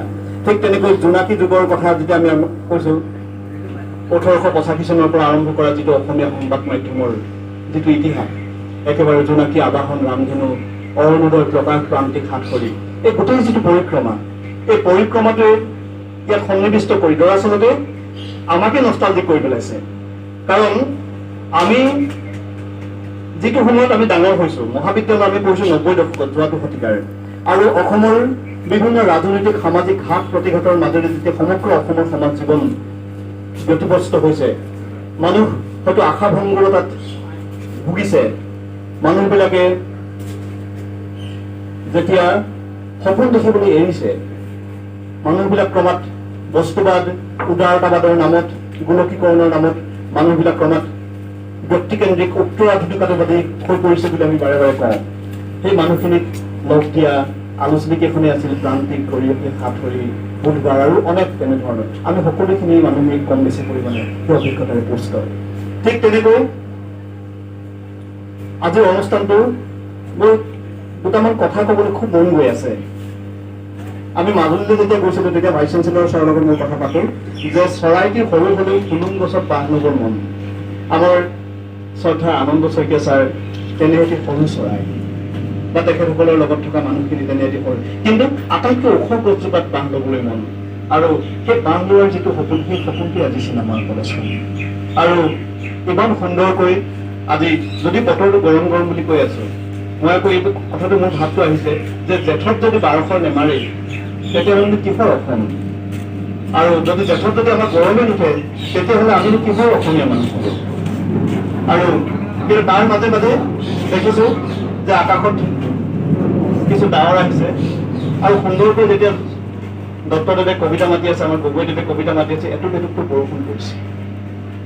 পুৱাতে যিকেইজোপা গছ ৰুইছে সেই গছকেইজোপালৈ কেইটামান শান্তি অভিযান ছটিয়াই দিছে পৰিৱেশটো। বৰ ধুনীয়া লাগিছিল সেই সময়খিনি। আৰু সেইকাৰণে যেতিয়া আমি বন্ধ কৰিবৰ কাৰণে আমি নিৰৱমূৰ্তি আছে নেকি বাইদেউ, গোলাপী দাবুৰ লগ্ন আমি যেতিয়া নিলো, এই গোটেই কথাটো মনত পৰিব, নীলমণি ফুকনৰ কথা মনত পৰিব, যতীন্দ্ৰনাথ বৰুৱাৰ কথা মনত পৰিব, চন্দ্ৰকুমাৰ আগৰভাৱে আজি আমাৰ মহাবিদ্যালয়ৰ অধ্যক্ষই এটি কবিতা লিখি আমাক উপহাৰ দিছে। এই উপহাৰ সঁচাকৈ ব্যতিক্ৰম, আৰু এই ব্যতিক্ৰমেৰে, এই ব্যতিক্ৰমৰ মাজতেই, এই সৃজনীশীলতাৰ মাজতেই মানুহৰ আত্মাৰ নিৰ্মলতা পৰিস্ফুট হয়। মানুহৰ অন্তৰখন দেখি পাবলৈ আৰু বেলেগ একো দাপোন নাই। মানুহৰ অন্তৰখন দেখি পাবৰ কাৰণে আমাৰ আৰু অন্য কোনো মাধ্যম নাই। বিভিন্ন সৰু ডাঙৰ অভিজ্ঞতাবিলাকেই বা সৰু সৰু কথাবিলাকেই মানুহৰ সেই যি নান্দনিকতাৰ সৃজনীশীলতাৰ চানেকি দিয়ে। গতিকে আজি চিনামৰা মহাবিদ্যালয়ত আপোনালোকে ভাবিছে যে সভাখন যদি অডিটৰিয়ামত পাতিব পাৰিলেহেঁতেন বৰ ডাঙৰ হ'ল, বৰ ভাল হ'লহেঁতেন। এই সভাখন যদি আমি এনেকৈ নহয়, ইতিমধ্যে অঞ্জন শইকীয়াই কৈছে যে মহাবিদ্যালয়খনে প্ৰকাশ কৰা গৱেষণা পত্ৰ বা বিভিন্ন আমাৰ যিবিলাক জাৰ্নেল সেইবিলাক বিশ্বমানৰ বিভিন্ন পৰ্যায়তে গৈছেগৈ। ইয়াৰ পৰা আৰম্ভ হৈছে বিশ্বমুখী এক বৌদ্ধিক যাত্ৰা, আৰু সেইকাৰণে বৰ সুন্দৰ নাম এটা দিছে, মই খুব ভাল পাইছোঁ, বিশ্বমুখী যুৱযাত্ৰা। অৰ্থাৎ এই যুগটোৰ লগত সময়ৰ লগত খাপ খুৱাই ভৱিষ্যমুখী ৰূপত গোটেই পৃথিৱীক সামৰি ল'ব পৰাকৈ যিটো যাত্ৰা আৰম্ভ হৈছে সেয়াই হৈছে চিনামৰা মহাবিদ্যালয়ৰ বিশ্বমুখী যুৱযাত্ৰা। মই আপোনাক সকলোকে অভিনন্দন জ্ঞাপন কৰিছোঁ। আৰু এই মহাবিদ্যালয় প্ৰতিষ্ঠাৰ লগত যিসকল ব্যক্তি প্ৰত্যক্ষ আৰু পৰোক্ষভাৱে জড়িত হৈছে, বহু কেইগৰাকী ব্যক্তিক ডক্টৰ শইকীয়াদেৱে চিনাকি কৰি দিছে, আৰু বহু ব্যক্তি আছে তেখেতসকলক হয়তো আমি আজি নাম ল'ব পৰা নাই। সকলোগৰাকী ব্যক্তিলৈ মই আন্তৰিক শ্ৰদ্ধা জ্ঞাপন কৰিছোঁ। যিসকল ব্যক্তিয়ে ইতিমধ্যে এই পুণ্য কামৰ জৰিয়তে স্বৰ্গত অধিষ্ঠিত হৈছে তেখেতসকলৰ প্ৰতিও আমি শ্ৰদ্ধা জ্ঞাপন কৰিছোঁ। আৰু আজিৰ এই সুন্দৰ সভাখনিত আপোনালোকৰ সৈতে কিছু সময় বিনিময় কৰি, মই কিছু সময় বুলি নকওঁ, এই মাহেন্দ্ৰ ক্ষণখিনি বিনিময় কৰিবলৈ সুযোগ দিয়াৰ বাবে মই কৃতজ্ঞ বোধ কৰি আজিৰ কথাখিনি সামৰিছোঁ। নমস্কাৰ। বহুত বহুত ধন্যবাদ ছাৰ। আচলতে ইমান এটা মন চুই যোৱা বক্তব্য আপুনি আগবঢ়ালে, কিদৰে মন্তব্য দিওঁ ছাৰ। সঁচাকৈ আপুনি প্ৰতিষ্ঠা কালৰ পৰা কৈছে, প্ৰতিষ্ঠা কালত সঁচাকৈ আমি সপোন দেখিছিলোঁ আৰু সেই সপোনেই আজি হয়তো বাস্তৱত ৰূপায়ণ কৰিছে। ভাল লাগিল ছাৰ, আপুনি ক'লে যে এই মহাবিদ্যালয়খনলৈ নিজৰ ঘৰলৈ অহাৰ নিচিনা লাগিছে বুলি কৈছে, গতিকে সেইটো ছাৰ খুব ভাল লাগিল। আৰু আপোনাৰ বক্তব্যত আধুনিক শিক্ষা ব্যৱস্থাৰ কথাও আপুনি ব্যক্ত কৰিছে, লগতে আপোনাৰ বক্তব্যত প্ৰকাশ পাইছে নষ্টালজিক ভাৱধাৰা। গতিকে আপোনাৰ বক্তব্য অতি মনোমোহা হৈছে। আপুনি কৈছে অদূৰ ভৱিষ্যতেও আকৌ আহিম বুলি, আপোনাৰ বক্তব্য আকৌ শুনিম বুলি অতি আগ্ৰহেৰে বাট চাই পুনৰ আপোনালোক বহুত বহুত ধন্যবাদ জ্ঞাপন কৰিলোঁ। সভাপতিৰ অনুমতি সাপেক্ষে দুজন ব্যক্তি থাকিব আহিছে এতিয়া। বিনন্দ চন্দ্ৰ বৰুৱা অসমৰ সমাজ জীৱন, সাহিত্য জীৱন, অসমৰ বিভিন্ন জীৱনত এক আত্মিক সম্বন্ধ আছে। ধৰণী কবি, যিজন কবিয়ে অসমৰ সাহিত্যত এক সোণালী ভৱিষ্যত তৈয়াৰ কৰি আজি আমি বৰ্তমানত উপস্থিত হৈছোঁ। সেইগৰাকীৰ সুযোগ্য ভতিজা মৰিয়নী মহাবিদ্যালয় স্কুলৰ অৱসৰপ্ৰাপ্ত বিষয় শিক্ষক, মোৰ দাদাস্বৰূপ, মোৰ শিক্ষাগুৰু ৰাজীৱ পৱন বৰুৱা আমাৰ মাজত উপস্থিত হৈছেহি। তেখেতক মই এখন স্বাধীন গামোচাৰে সম্বৰ্ধনা জনাবলৈ অনুৰোধ জনালোঁ।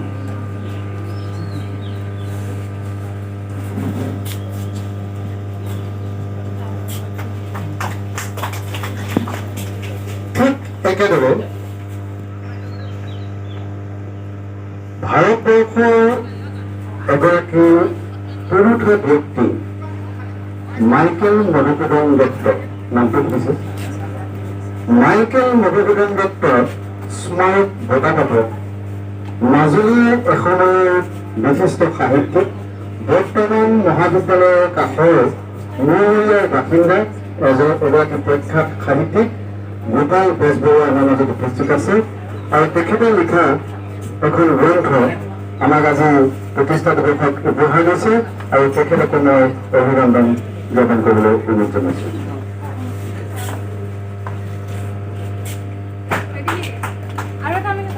আমাৰ মাজত উপস্থিত আছে পূৰ্বভাৰতীয় জুনিয়ৰ কলেজৰ প্ৰবক্তা ৰেখা বৰুৱা বাইদেউ, আৰু ৰেখা বৰুৱা বাইদেউক মই এক সম্বৰ্ধনা জ্ঞাপন কৰিবলৈ অনুৰোধ জনাম।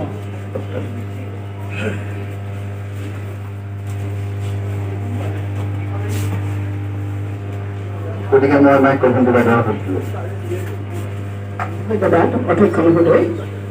এতিয়া আছে বিশ্বমুখী যুগবাৰ্তাৰ বিশেষ সাহিত্য বঁটা প্ৰাপক ক্ষমা কৰিব যুগবাৰ্তাৰ উন্মোচন আৰু উন্মোচকৰ বক্তব্য।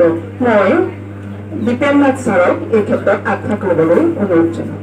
চিনেমা মহাবিদ্যালয়ৰ পৰা প্ৰকাশিত বিশ্বমুখী যুৱবাৰ্তা যিখন বাৰ্তালোচনী আমি কাকত ৰূপত প্ৰকাশ কৰোঁ। কাকতখন 2017 চনৰ 17 জানুৱাৰীত প্ৰকাশ হৈ যোৱা 17 জানুৱাৰীত 10 বছৰত ভৰি দিছে আৰু 10 বছৰত উপনীত হোৱা কাকতখন আজি আমি বিশেষ মহাবিদ্যালয়ৰ প্ৰতিষ্ঠা দিৱসৰ দিনটোলৈ অপেক্ষা কৰিলোঁ। আজিৰ দিনটোত বিগত 10 বছৰৰ সময়ত যিসকল লেখকে যুৱবাৰ্তা কাকতখন সমৃদ্ধ হোৱাত অৰিহণা আগবঢ়ালে, আৰ্থিকভাৱে, বৌদ্ধিকভাৱে, কায়িকভাৱে আমি সকলোৰে কৃতজ্ঞতা জ্ঞাপন কৰিছোঁ। আৰু লগতে 10 বছৰৰ সময়ত প্ৰকাশিত হোৱা লেখাসমূহ সামৰি আমি এখন গ্ৰন্থ উদ্যোগৰ যত্ন কৰিছোঁ। এইটো হৈছে 2য় খণ্ড হ'ব আৰু ইয়াৰ পূৰ্বে প্ৰথম বছৰৰ লেখাসমূহ সামৰি আমি এখন গ্ৰন্থ প্ৰকাশ কৰিছিলোঁ। যুৱবাৰ্তা নামে ৰাখিছিলোঁ, বিশ্বমুখী যুৱবাৰ্তা নামে ৰাখিছিলোঁ আৰু আজি এইটো 2য় সংখ্যা আজি উন্মোচন হ'ব।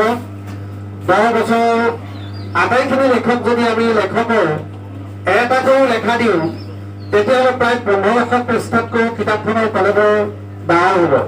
সেইবাবে আমি লেখকসকলৰ মাজৰ পৰা কিছু সংখ্যক লেখকৰহে লেখা গ্ৰন্থখনত সন্নিৱিষ্ট কৰিবলৈ সক্ষম হৈছোঁ। তাৰ বাবে আমি সম্পাদনা সমিতিৰ ক্ষমাপ্ৰাৰ্থী। পৰৱৰ্তী সময়ত যদি গ্ৰন্থৰ ওপৰত প্ৰকাশ হয় যিসকল লেখকৰ লেখা থাকি গৈছে আমি সেইসমূহ প্ৰকাশ কৰিবলৈ যত্ন কৰিম। অৱশ্যে এই ক্ষেত্ৰত অলপমান অসুবিধা আহি পৰিছে আমাৰ যে কি ভিত্তিত নিৰ্বাচন কৰা হ'ল লেখাসমূহ। ইয়াত কোনো ভিত্তি হিচাপে আমি ধৰা নাই। বিভিন্ন কিতাপৰ কাৰোবাৰ যদি ৰাজনৈতিক লেখা আছে, কাৰোবাৰ যদি শৈক্ষিক লেখা আছে, কাৰোবাৰ যদি সাংস্কৃতিক লেখা আছে, বিভিন্ন কিতাপ অনুসৰি আমি লেখাসমূহ চাই তাৰ পৰা একোটা লেখা আমি নিৰ্বাচন কৰি লৈছোঁ। তাৰ মাজতো আমাৰ যথেষ্ট কলেবৰ হৈছে। গতিকে আজি এই দিনটোত এই গ্ৰন্থখন উন্মোচন কৰিব। উন্মোচনৰ প্ৰাক্ষণত মই আগতে আমি ঘোষণা কৰি থৈছিলোঁ যে যিসকল লেখকে আমাৰ ইয়াত লিখা সন্নিৱিষ্ট কৰিছে, বিগত 10 বছৰৰ সময়ত লিখা দি আমাক আপ্যায়ন কৰিছে, তেখেতসকলক আমি মানপত্ৰ আজি অনুষ্ঠানটোত প্ৰদান কৰিম। গতিকে মই গ্ৰন্থখন উন্মোচনৰ প্ৰাক্ষণত আমি প্ৰতীকী ৰূপে মাত্ৰ 2জন লেখকক আমি আমাৰ শ্ৰদ্ধা জনাই মানপত্ৰ প্ৰদান কৰিব বিচাৰিছোঁ। তাৰপিছতে আমি গ্ৰন্থ উন্মোচন দেখি অগ্ৰসৰ হওঁ। আমি মঞ্চলৈ আহ্বান জনাইছোঁ মহাবিদ্যালয়ৰ লগত তেখেতৰ ঘৰখন ওতঃপ্ৰোতভাৱে জড়িত আছিল জয়লক্ষ্মী নাথ। যদি আছে অলপ আগত দেখিছিলোঁ, যদি আছে জয়লক্ষ্মী নাথক আহিবৰ বাবে অনুৰোধ জনাইছোঁ আৰু দীপাঞ্জলি কাকতি বাইদেউ দুয়োগৰাকীক আমি আজি প্ৰতীকী ৰূপে সকলোকে যিটো দলীয় সময় যথেষ্ট লাগিব, দুয়োগৰাকীকে আমি আনুষ্ঠানিকভাৱে মানপত্ৰ দুখন গ্ৰহণ কৰিবৰ বাবে অনুৰোধ জনাইছোঁ।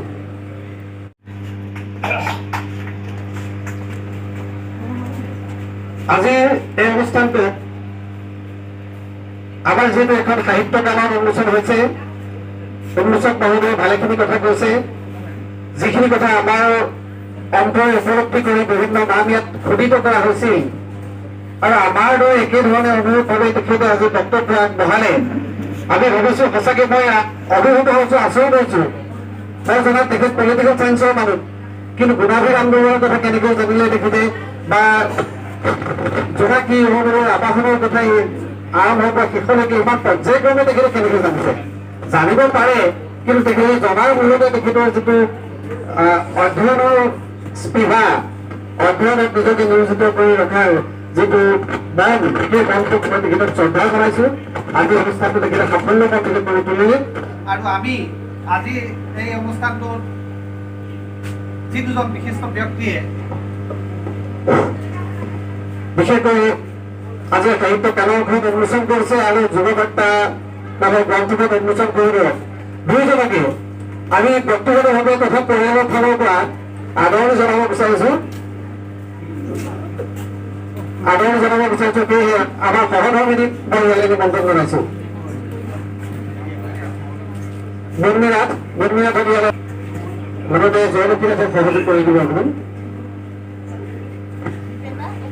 এটা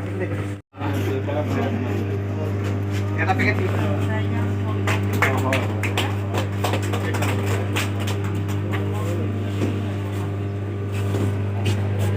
আমাৰ ইতিপূৰ্বে প্ৰকাশিত হোৱা গ্ৰন্থসমূহৰ এটা খণ্ড শ্ৰদ্ধাৰ ভক্তি দুজনলৈ আমি আগবঢ়াইছোঁ।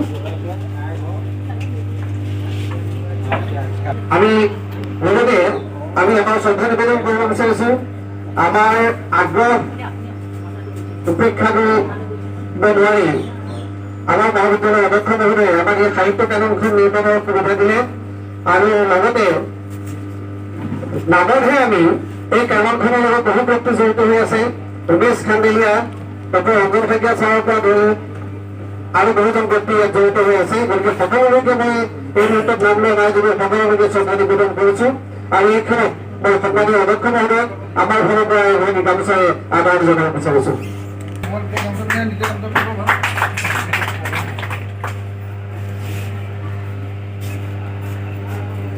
গতিকে ইয়াৰ পিছতে আমি গ্ৰন্থটো উন্মোচন কৰিবৰ বাবে আমি চৰকাৰে নিমন্ত্ৰণ জনাই দিগন্ত বুঢ়াগোহাঁই ডাঙৰীয়া অশেষ ব্যস্ততাৰ মাজতে তেখেত আহি আমাৰ মাজত উপস্থিত হৈছেহি। সময় খুব কম তেখেতৰ আৰম্ভতে আহি আমাক কৈছিলে, তথাপিও আমি পুনৰ তেখেতৰ ওচৰত ক্ষমা বিচাৰিছোঁ আৰু আমি গ্ৰন্থটো উন্মোচন কৰিবৰ বাবে তেখেতক সবিনয় অনুৰোধ জনাইছোঁ।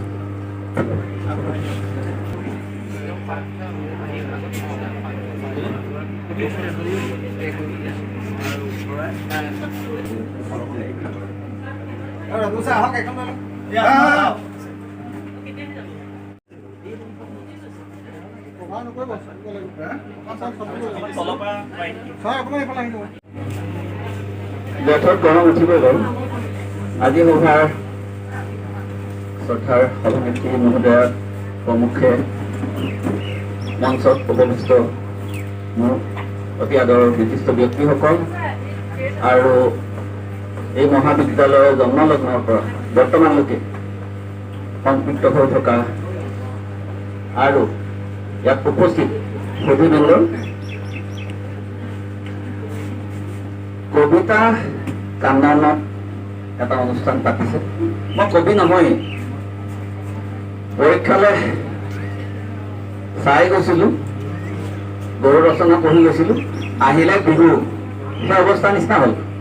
বা যি কি নহওক, এটা ভাল লাগিছে, এখন মহাবিদ্যালয় এটা অনুষ্ঠানত যিখিনি মানুহ সমবেত হৈছে, যিধৰণে এটা পৰিয়ালৰ দৰে সমবেত হৈছে, আজিৰ প্ৰেক্ষাপটত যিমানখিনি ঋণাত্মক বাতাবৰণে আমাক আৱৰি ৰাখিছে, তাৰ ভিতৰতো মই এটা নতুন পোহৰৰ সন্ধান পাইছোঁ। আৰু মোৰ দৃঢ় বিশ্বাস, এই পৰিৱৰ্তিত পৰিস্থিতিত এনেকুৱা মহাবিদ্যালয় আমাৰ মানৱ সম্পদ গঢ়িবলৈ সক্ষম হৈছে। দৰাচলতে আপুনি মন কৰিব, নিজৰ চুবুৰীৰ পৰাই যদি আৰম্ভ কৰে, এফালৰ পৰা আমাৰ নতুন প্ৰজন্মৰ বাবে যেন দুৱাৰবিলাক বন্ধ হৈ আহিছে। আমি নতুন চিন্তা চৰ্চা কৰিব লাগিব। আমি মহাবিদ্যালয়খনে পৌৰাণিক চিন্তাত থাকিলে নহ'ব। বিশ্বমুখী যিটো যাত্ৰাৰ কথা কৈছে, সেইটো কাৰণে আজিৰ প্ৰজন্মক আগবঢ়াই নিবলৈ আমি ভাবোঁ এই মহাবিদ্যালয়ত তেনেকুৱা ধৰণে আগবাঢ়ি যাব আৰু এইজন শ্ৰদ্ধাৰ অধ্যক্ষ মহোদয়ৰ তৎপৰতাত, কৰ্মদক্ষতাত সেইখিনি সম্ভৱ হৈ উঠিব। বৰ্তমান আহিল সামাজিক মাধ্যমৰ আগ্ৰাসন, আমাৰ নিজৰ ভাষাৰ প্ৰতি অৱহেলা। আমি জানো নিজেই কৰা নাই। চাবচোন, দশম শ্ৰেণীৰ পিছৰ পৰা আমাৰ ছাত্ৰ ছাত্ৰী ইংৰাজী মাধ্যমৰ যিটো গতি, অসমীয়া নোহোৱা হৈ যায়, তাৰ প্ৰভাৱ এই গ্ৰন্থখনতো পৰিব। আমাৰ ঘৰত আমাৰ এটা প্ৰজন্মৰ বাদে বাকীখিনিয়ে গ্ৰন্থ আলোচনী কাকত নপঢ়া হৈ আহিছে। ভুলটো আমিয়ে কৰিছোঁ। আমি নিজৰ সতী সন্ততিক একাদশ শ্ৰেণীত অসমীয়া এৰুৱাই দিছোঁ। আমি পিছত সা সমনীয়া কাঢ়ি আছোঁ। গুৰুত্ব নিদিয়াকৈ মই গাঁৱৰ মই একো অসুবিধা পোৱা নাই। মই মেলেং চাৰিআলিত মোৰ ঘৰ জন্মস্থান মেলেং চাহ বাগিচা মেলেং খেতি পথাৰলৈ যোৱা মানুহ। সেইকাৰণে মই AC কাৰণে ইমান হেৰি নহয় যে AC নহ'লে মই সভাত থাকিব নোৱাৰিম এনেকুৱা ধৰণৰ নহয়। কিন্তু আপোনালোকে হয়তো কষ্ট পাইছে বুলি ভাবিছোঁ। আমাৰ অধ্যক্ষ মহোদয় আৰু অকণমান আমাক পাতত দিম বুলি ভাবিছিলে, আমি বুদ্ধি কৰিলোঁ, তেখেতৰ কথা নামানিলোঁ, আমি এফালে গুচি আহিলোঁ। বা যি কি নহওক মই ভাল লাগিলে। মই সাধাৰণতে ছাত্ৰ ছাত্ৰীৰ সন্মুখত কথা পাতি বেছি ভাল পাওঁ। আপোনালোকৰ নিচিনা বিদ্যুৎ সমাজৰ মই একো পৰামৰ্শ দিয়া মোৰ ধৃষ্টতা নাই। মই ভাল লাগে তেওঁলোকৰ লগত মুখামুখিকৈ আলোচনা কৰি ভাল লাগে। এবাৰ এখন মহাবিদ্যালয়লৈ গৈছিলোঁ, তেতিয়া মই ক'লো মোবাইল মই ভাল পাওঁ, তোমালোকে কোনে ভাল পোৱা? গোটেই মহাবিদ্যালয়খনে এনেকুৱা ধৰণৰ ভৰ্তি। এনেকুৱা এজন ছাৰ আহিলে, ছাৰে আমাৰ মোবাইল ভাল পাবলৈ কৈছে। তাৰপৰা খুব ধুনীয়াকৈ ক'লো, তোমালোকে ৰাতি 8টা বজাৰ পিছত মোবাইলটো ব্যৱহাৰ নকৰিবা। তুমি ক'বা, তোমাৰ বন্ধুক ক'বা যে মোৰ মায়ে খুব পিতে মোবাইলটো ব্যৱহাৰ কৰে 8টা বজাৰ পিছত। তুমি বন্ধুৰ লগতো ভাল হৈ থাকিলা, মোবাইলটো তুমি চুইচ অফ কৰি থবা। কিবা যদি ভুল ভ্ৰান্তি হৈছে শুধৰাই ল'ব আপোন বুলি। কাকতৰ মানুহ সোমাই বহুত কিবা কিবি দেখোঁ আমি দেই। সোমোৱাৰ পিছতে মই ছাৰক কওঁ, ইমান ডাঙৰ ডাঙৰ গছবিলাক ওচৰ ওচৰতে নলগাব, এদিন কাটিবলগীয়া হ'ব, মনটো বৰ বেয়া লাগিব। এটা দূৰত্বত ৰাখিব, কিছুমান গছ বৰ ওচৰা-ওচৰি নকৰিব, এটা ব্যৱধানত ৰাখিব, তেতিয়া কবিতা কাননখন যথেষ্ট ভাল হ'ব। কথা ক'লে কথা বাঢ়িয়ে যায় বা যি কি নহওক, ইয়াকে কৈ এইখন গ্ৰন্থ উন্মোচন হ'ল বুলি ঘোষণা কৰিছোঁ। বাকীখিনি আপোনালোকে পঢ়িব, মই ঘৰতে পঢ়িম। ধন্যবাদ।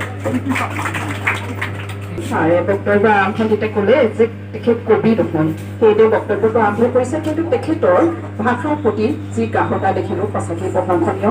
হয়, আজি সমাজ পৰিৱৰ্তনৰ ক্ষেত্ৰত ছাৰে আমাৰ বহুত হেবিটতা ছাত্ৰ ছাত্ৰীসকলৰ মাজত বহুত দিশৰ পৰিৱৰ্তন অহা পাইছোঁ। আৰু দেখিছে ছাৰে নিজৰ বক্তব্যত ৰাখিছে। আৰু যিহেতু কিছুমান মিডিয়া আছে যিটো ক্ষেত্ৰত আমি কিছুমান বিষয়ৰ পৰা সঁচাকৈ আঁতৰি আহিছোঁ। হয়, আজি আমি জাতীয় বস্তুবিলাক কিছু কিছু ক্ষেত্ৰত পাহৰিছোঁ নেকি? ইংৰাজী ভাষা আমাক লাগিব নালাগে বুলি নকওঁ, কিন্তু আমি সদায় যিহেতু অসমীয়া ভাষাটো আদৰ ৰাখিব লাগিব। গতিকে ছাৰৰ বক্তব্যত এইখিনি প্ৰকাশ পাইছে। গতিকে অতি সুন্দৰ বক্তব্য ছাৰ। গতিকে আপোনালৈ বহুত বহুত ধন্যবাদ মই জ্ঞাপন কৰিলোঁ। বিশেষ সাহিত্য টকা প্ৰদান অনুষ্ঠান, মই সেই অনুষ্ঠানটো আগবঢ়াবলৈ অনুৰোধ জনালোঁ।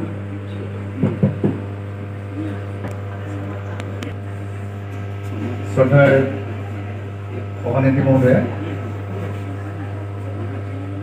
প্ৰমুখ কৰি মঞ্চত উপবিষ্ট বিশিষ্ট ব্যক্তিসকল আৰু মোৰ সন্মুখত উপস্থিত থকা যিমান বেছি জৰিয়তে মই আকৌ পুনৰ আপোনালোকলৈ শ্ৰদ্ধা জনাইছোঁ।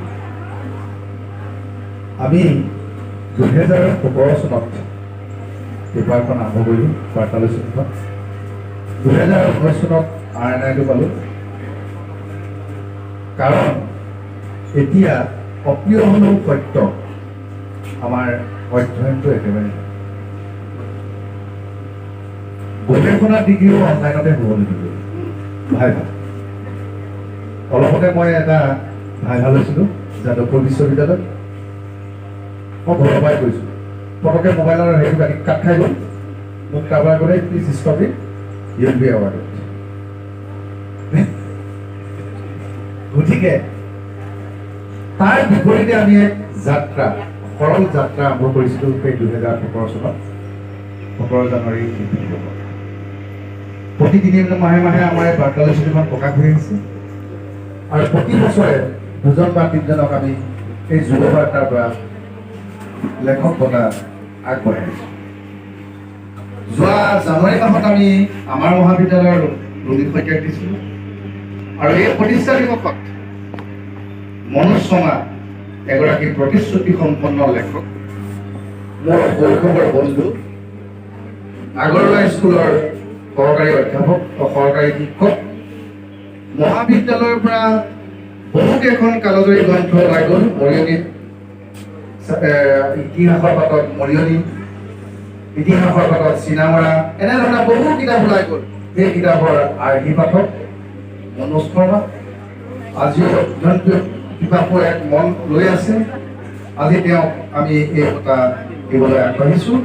আৰু এই বঁটাৰ প্ৰদানৰ ক্ষেত্ৰত আমাৰ আজি এগৰাকী সন্মানিত ব্যক্তি ধনী কবি সুযোগ্য ভতিজা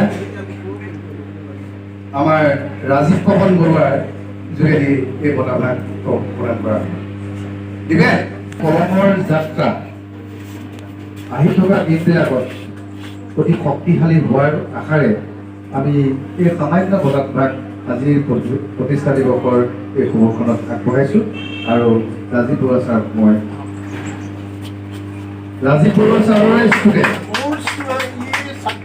ছাত্ৰ যিকোনো কামতে সহায় কৰি দিয়া আৰু একেবাৰে সৰুৰে পৰা পাইছোঁ আৰু আজি তাক মই এইখন মনে বাচিবলৈ পাই খুবেই আনন্দিত আৰু বিনোদ বৰা ছাৰে স্মাৰক কৰিব মহাবিদ্যালয়ৰ প্ৰতিষ্ঠাপক বাইদেউ নিহাৰিকা বাইদেৱে চাৰ্টিফিকেটখন দিব আৰু ছাৰে কিতাপখন দিব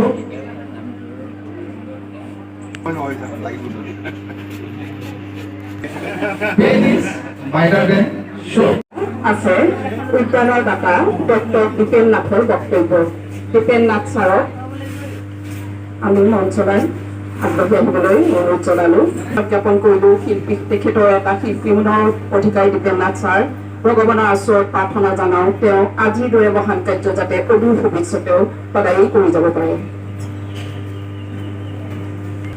সক্ৰিয় অনুষ্ঠান চিনেমা মহাবিদ্যালয়ৰ মহিলাকো শ্ৰদ্ধাৰ অধ্যক্ষ মহোদয়ৰ তত্বাৱধানত এই মহিলা কোষটোৱে আজি কেইবাবছৰৰ পৰা বহু ক্ষেত্ৰত বহু দিশত কিছুমান প্ৰশংসনীয় কৰ্ম আগবঢ়াই আহিছে আজি মহিলা কোষে তেনেকুৱা এটা প্ৰশংসনীয় কাৰ্যই আগবঢ়াইছে আচলতে আমাৰ মহাবিদ্যালয়ৰ যিসকল শিক্ষক কৰ্মচাৰী তেওঁলোকৰ সন্তান সন্ততিয়ে যেতিয়া পৰীক্ষাত কৃতকাৰ্যতা প্ৰৱেশিকা পৰীক্ষাবিলাকত কৃতকাৰ্যতা লাভ কৰে গতিকে আমি সেই ছাত্ৰ ছাত্ৰীসকলক অলপ হ'লেও কিছু কিছু ক্ষেত্ৰত আমি অলপ হ'লেও তেওঁলোকক উৎসাহিত কৰিব বিচাৰোঁ আৰু এই উৎসাহিত কৰিবৰ বাবে আজি এই অনুষ্ঠানটো আয়োজন কৰা হৈছে মই উপ সম্পাদিকা শেৱালী শইকীয়া বাইদেউক এই অনুষ্ঠানটো আগধৰিবলৈ অনুৰোধ জনালোঁ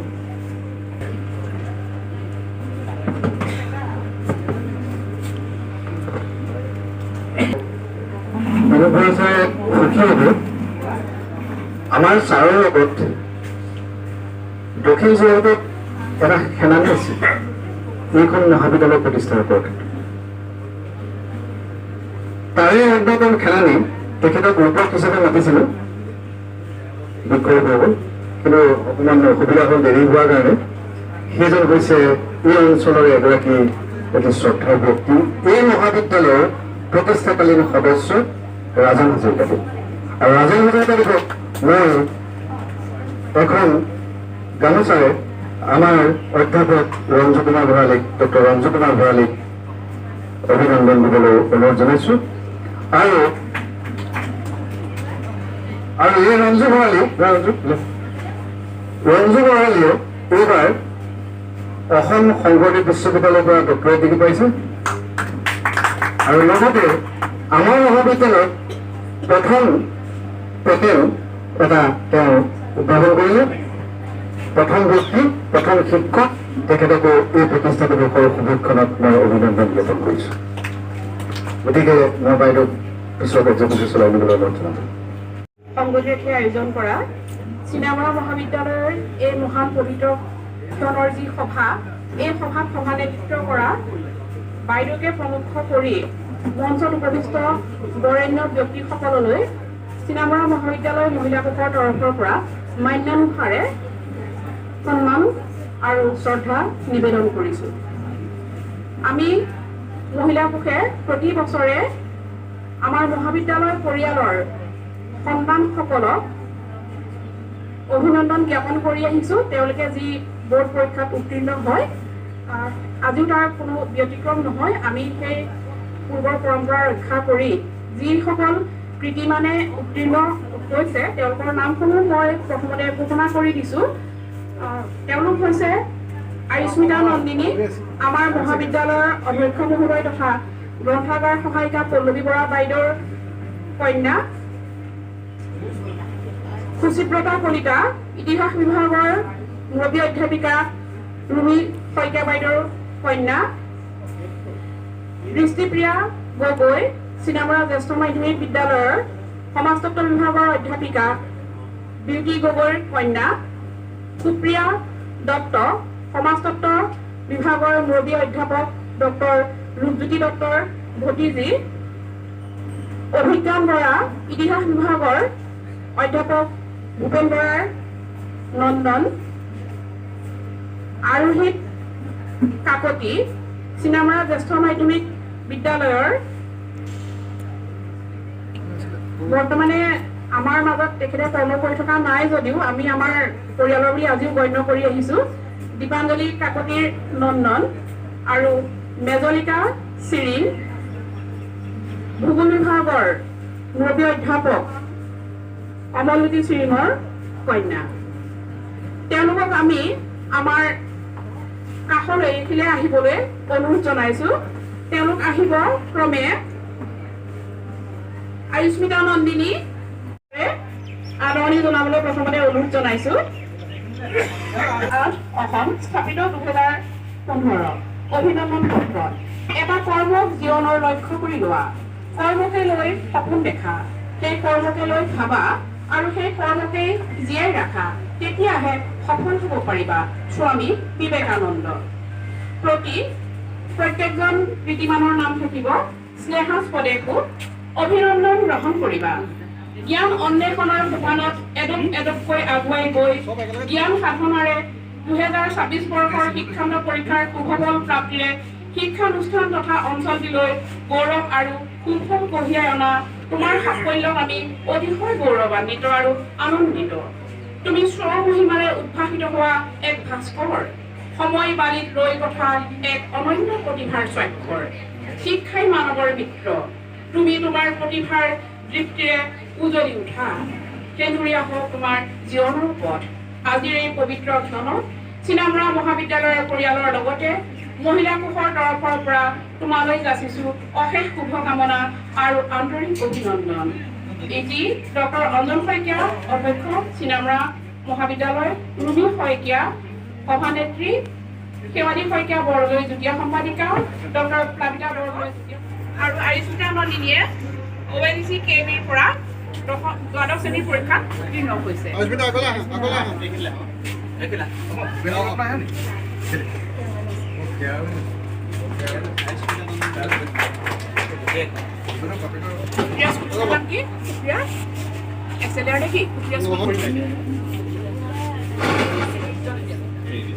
সুপ্ৰিয়া দত্ত,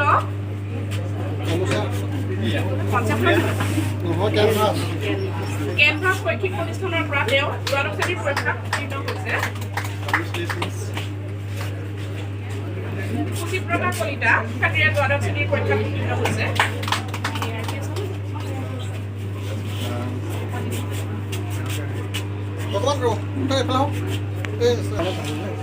অভিনন্দন পত্ৰ গঠন কৰিবলৈ অনুৰোধ জনাইছো। আৰু দৃষ্টিপ্ৰিয়াই আসাম ৰাইফল পাব্লিক স্কুলৰ পৰা দ্বাদশ শ্ৰেণীৰ পৰীক্ষাত উত্তীৰ্ণ হৈছে।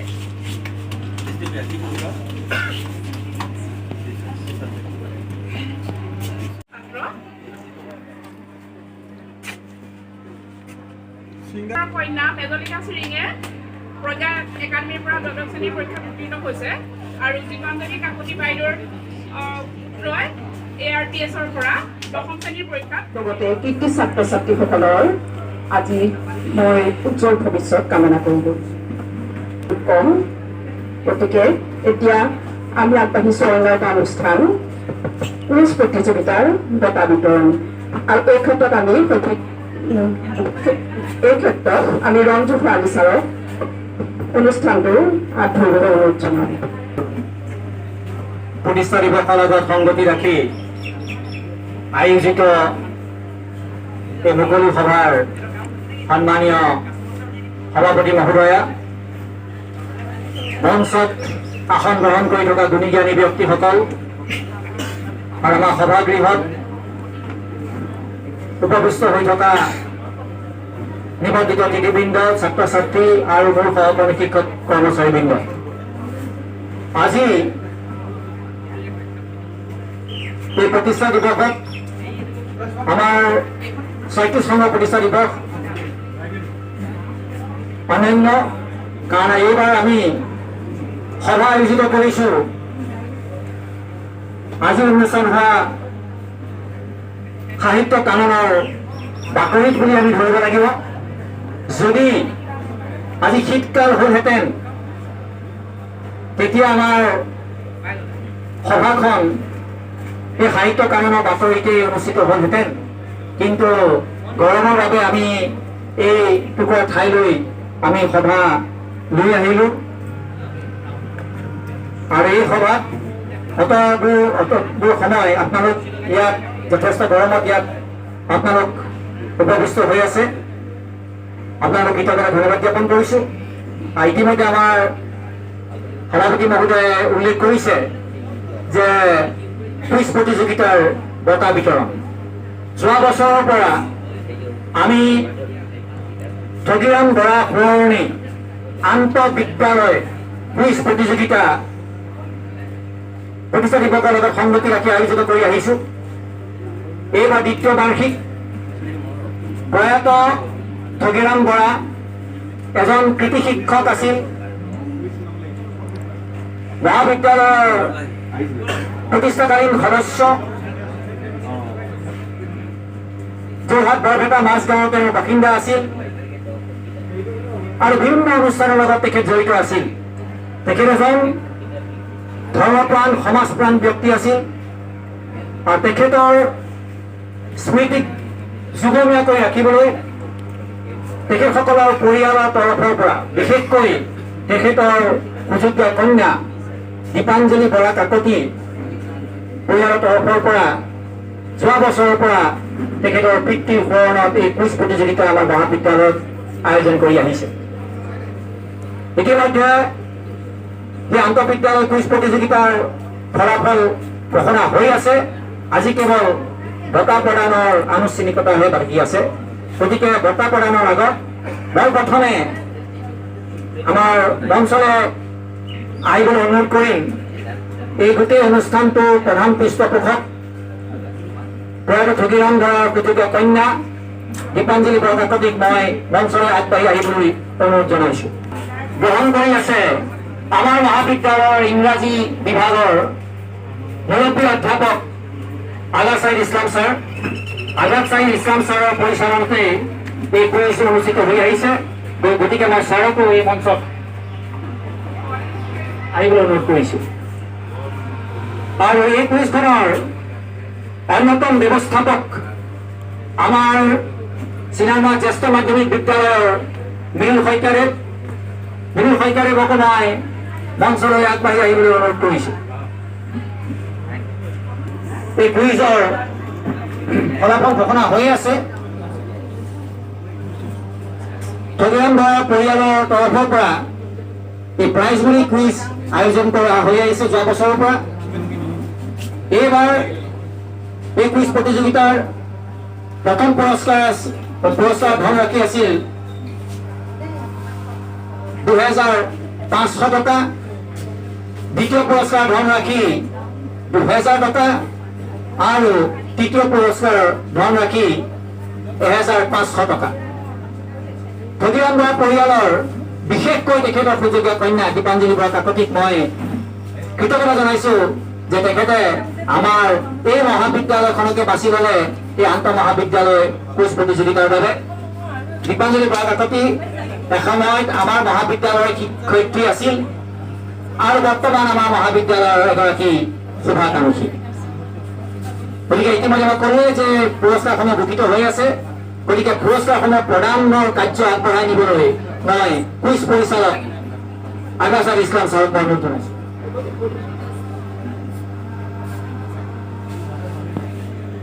সভানেত্ৰী মহোদয়াকে প্ৰমুখ কৰি মঞ্চত উপবিষ্ট গণ্যমান্য ব্যক্তিসকল তথা উপস্থিত সুধীবৃন্দ, আমাক এই কুইজ পৰিচালনাৰ দায়িত্ব অৰ্পণ কৰা হৈছিল। ইতিমধ্যে খুব সুচাৰুৰূপে কুইজ পৰিচালনা সম্পন্ন হৈছে পৰহি দিনাখন আৰু আমি ভবাতকৈ ভাল ধৰণেৰে আমি সঁহাৰি লাভ কৰিছোঁ।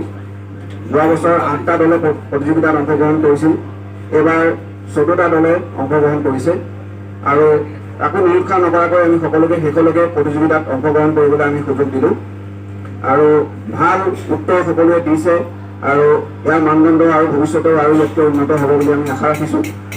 আৰু যিহেতু আমাৰ দাতা পৰিয়ালৰ তৰফৰ পৰা এটা ভাল ধনৰাশি তেওঁলোকে প্ৰথম দ্বিতীয় আৰু তৃতীয় পুৰস্কাৰ হিচাপে পুৰস্কৃত কৰিছে, সেইকাৰণে পুৰস্কাৰটো যিহেতু বিভিন্ন কুইজ প্ৰতিযোগিতাত দেখা যায় যে পুৰস্কাৰটো আগতে এনাউন্স কৰা হয়, ভৱিষ্যতে আমি আশা ৰাখিম যাতে এইটো কৰা হয়, তেতিয়া আৰু বেছি তেওঁলোকৰো নাম হ'ব, আমাৰ মহাবিদ্যালয়খনৰো নাম হ'ব আৰু এটা ভাল প্ৰচাৰ যাব সকলোলৈ।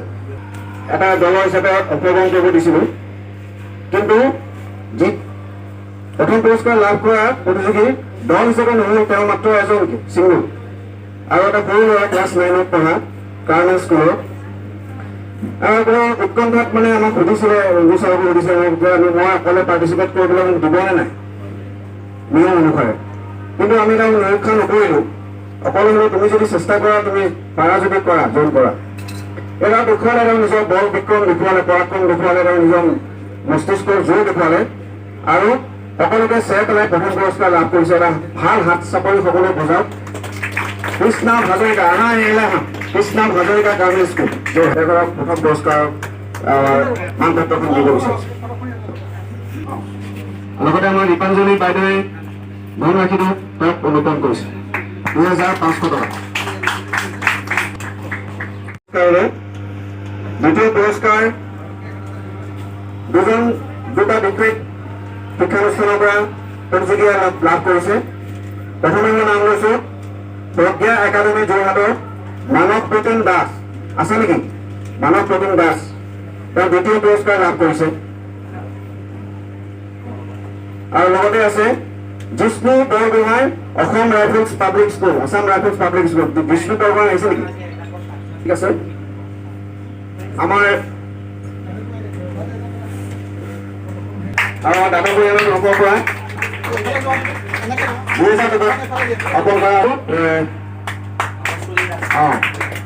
তোমালোকে পুৰস্কাৰ লাভ কৰা দুজন প্ৰতিযোগী আছে। আৰ্মি পাব্লিক স্কুলৰে দুজন হয়, এজন নাম হৈছে নিবিল নয়ন দাস আৰু আনজন হৈছে আদিত্য চৰকাৰ। আদিত্য খুব সুন্দৰ উত্তৰ দিছিল। আমাৰ মেথছ মেণ্টেল মেথছ কৰি দিয়াচোন, তোমালোকে কিমানকে পাবা? এক্সেক্টলি 2000 থাৰ্ড প্ৰাইজ পোৱাৰ তোমালোকক যোগ্য দেই। ধন্যবাদ। ৰঘু ভাগিছা আগাছাইট ইছলামৰ মুদুল শইকীয়া ছাৰলৈ অভিনন্দন জ্ঞাপন কৰিলোঁ, লগতে ধন্যবাদ বহুত ধন্যবাদ জ্ঞাপন কৰিলোঁ। টাটা পৰিয়ালৰ হৈ দীপাঞ্জলি কাকতি বাইদেউকো বহুত ধন্যবাদ জ্ঞাপন কৰিলোঁ। লগতে কুইজত বিজয়ী প্ৰথম দ্বিতীয় তৃতীয় স্থান সকলোকেইজনলৈকে মই আন্তৰিক অভিনন্দন জ্ঞাপন কৰিলোঁ আৰু অদূৰ ভৱিষ্যতেও তেওঁলোক আগবাঢ়ি যাওক তাৰি কামনা কৰিলোঁ। এতিয়া আছে বিশ্বমুখী যুৱ বক্তাৰ বিশেষ সাহিত্য বঁটা পাব শ্ৰদ্ধাৰ মনোজ কুমাৰ শৰ্মা ডাঙৰীয়া, কথা ক'বলৈ বিনম্ৰভাৱে অনুৰোধ জনাব। মহাবিদ্যালয়ৰ 36 সংখ্যক প্ৰতিষ্ঠা দিৱসৰ আজিৰ অনুষ্ঠানৰ সন্মানীয় সভাপতি মহোদয়া, সন্মানীয় শ্ৰদ্ধাৰ অতিথিবৃন্দ, এই বিদ্যালয়ৰ প্ৰতিষ্ঠাপক অধ্যক্ষ মোৰ শিক্ষাগুৰু শইকীয়া ছাৰ, মহাবিদ্যালয় পৰিয়ালৰ প্ৰতিগৰাকী ছাৰ বাইদেউ, ছাত্ৰ ছাত্ৰীসকল, আজিৰ অনুষ্ঠানৰ উপস্থিত অতিথিবৃন্দ, সদুতিলৈকে মোৰ আন্তৰিক শ্ৰদ্ধা ভক্তি মান অনুসাৰে জ্ঞাপন কৰিছোঁ আৰু মই এই পৰিয়ালৰে এজন সদস্য বুলি নিজকে হ'বৰ বাবে মই দাবী কৰি ভাল পাওঁ। ইয়াৰ পৰা প্ৰকাশিত বিশ্বমুখী যুৱ বাৰ্তাৰ প্ৰতিটো সংখ্যাৰ সৈতে মই বিশেষভাৱে জড়িত। তৎসত্বেও মোক আজি এইদৰে অৰুণাচলৰ পৰা যেতিয়া আমি হুঁচৰি গাবলৈ গৈছিলোঁ নহয় জানো ছাৰ আপোনাৰ ঘৰলৈ, আৰু সেই ক্ষেত্ৰত আপুনি অতি সুন্দৰভাৱে আমাক মানে সহায় সহযোগ কৰিছে। পুনৰবাৰ আপোনালৈ ধন্যবাদ আৰু আপোনাৰ সহযোগ আজি আছে, অতীতত আছিল, অদূৰ ভৱিষ্যতলৈ থাকিব। ধন্যবাদ। আজি আমাৰ মাজত আছে ইউনেস্কোৰ পৰা অহা শ্ৰদ্ধাৰ অশোক তালুকদাৰ ছাৰ। তেখেতৰ অনুভৱ ব্যক্ত কৰিবলৈ মই বিনম্ৰভাৱে অনুৰোধ জনালোঁ। মোৰ জ্যেষ্ঠ আৰু জনীসকল আৰু মোৰ সহযোগত সকলোৱে প্ৰতিমান কৰে থকা এই গোটেই প্ৰগ্ৰেমটো আজি যি প্ৰতিষ্ঠা দিৱসৰ মই ভবা নাছিলোঁ আচলতে। ছাৰে মোক এখন লেটাৰ পটককৈ আজি কেইদিনমানৰ আগতে দিলে আৰু তলত লিখি দিছে বা আন্তৰিকতাৰে জনাইছোঁ আপুনি আহিব বুলি আশা ৰাখিলোঁ। কিন্তু আমাৰ প্ৰগ্ৰেমবিলাক এনেকুৱা কোন সময়ত ক'ত থাকোঁ নিজেই ক'ব নোৱাৰোঁ। এতিয়া ৰাতি কিবা যদি মেছেজ আহে ৰাতিপুৱা বেলেগত থাকোঁ, তাৰপিছত আকৌ মেছেজ আহিলে আৰু এটা সময়ত গৈ বেলেগত থাকোঁ। এতিয়া আগন্তুক সময়ত মোৰ ওপৰত দুটা গৰু দায়িত্ব আছে যে মই সকলো কলেজ ইউনিভাৰ্চিটিবিলাকৰ লগত কোৰ্ডিনেশ্যন কৰি আছোঁ। যিহেতু অসম চৰকাৰৰ ফালৰ পৰাও শিক্ষা বিভাগে এইটো অৰ্ডাৰ কৰিছে যে সকলোৱে ইউনেস্কো প্ৰগ্ৰেমত সহযোগিতা আগবঢ়াব লাগে। কাৰণ বিভিন্ন ধৰণৰ বস্তু আছে যিবিলাক আমাৰ ছাত্ৰীসকলে বা কলেজৰ বহুত সকলোৱে বস্তুবিলাক বুজি নাপায়, মানে গমেই পোৱা নাই কিমান ডাঙৰ কিছু প্ৰগ্ৰেম আছে। সেই প্ৰগ্ৰেমখিনি যাতে আমি সাফল্যমণ্ডিত কৰিব পাৰোঁ, বিশ্ব দৰবাৰলৈ দিব পাৰোঁ। কাৰণ কিয় ইয়াত থকা স্কলাৰশ্বিপ বা ফেল'শ্বিপৰ ওপৰত আমাৰ ছাত্ৰ ছাত্ৰীসকলৰ একেবাৰে জ্ঞান। মই নিজেই বিভিন্ন কলেজত গৈছোঁ আৰু বৰ দুখ লাগে, কলেজৰ শিক্ষকসকলৰ মাজৰ পৰাও মানে পজিটিভিটি মানে প্ৰায় সংখ্যক পোৱা নাই মানে কিয় কয়, বহুতে কয় এইটো NGO নেকি। আমি ৰাষ্ট্ৰসংঘৰ বিষয়ে আমি বহুত কিতাপ পঢ়ি আহিছোঁ, অধ্যয়ন কৰি আহিছোঁ যে আমাৰ মানসিকতাৰ মাজত ৰাষ্ট্ৰসংঘক কি বস্তু যদি আমি এতিয়াও নাজানো, এতিয়াও যদি আমি কওঁ যে এইটো NGO নেকি, তেতিয়াহ'লে আমি কিমান দূৰ আগবাঢ়িছোঁ ভাষা সাহিত্যিক আমাৰ নিজৰ সংস্কৃতি লৈ, তাতকৈ আৰু বেলেগকৈ দুখৰ কথা ক'বলগীয়া নাই। কাৰণ তাত ইমান সুন্দৰ সুন্দৰ সুবিধা আছে। চাওক আমি ভাৰতবৰ্ষ। ধন্যবাদ তালুকদাৰ ছাৰ। আপুনি আজি মহাবিদ্যালয়খনলৈ আহি নিজকে ধন্য মানিছোঁ বুলি কোৱা কথাষাৰ সঁচাকৈ বহুত ভাল লাগি অন্তৰ চুই গ'ল। আৰু আপুনি কৈছে যে আমাৰ অসমৰ ছাত্ৰ ছাত্ৰীৰ ইউনেস্কোৰ প্ৰতি কিছুমান ধনাত্মক দিশৰ অভাৱ, য'ত স্বাৰ্থী ছাত্ৰ ছাত্ৰী সেইখিনি যথেষ্ট মানে জনপ্ৰিয়তা লাভ কৰিছে। গতিকে সেইখিনি ক্ষেত্ৰত আমি সঁচাকৈয়ে আমাৰ সজাগতা কৰোঁ। মানপত্ৰ বিতৰণ এই ক্ষেত্ৰত মই ডক্টৰ ৰূপজ্যোতি দত্ত ছাৰক অনুষ্ঠানৰ কাষ ধৰিবলৈ অনুৰোধ জনালোঁ।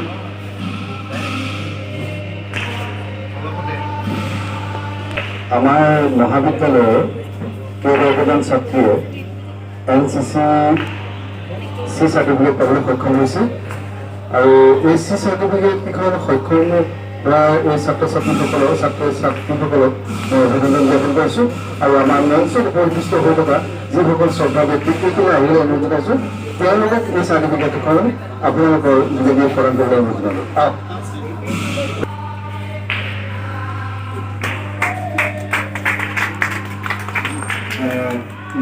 নীতিকা কুমি আছেনে?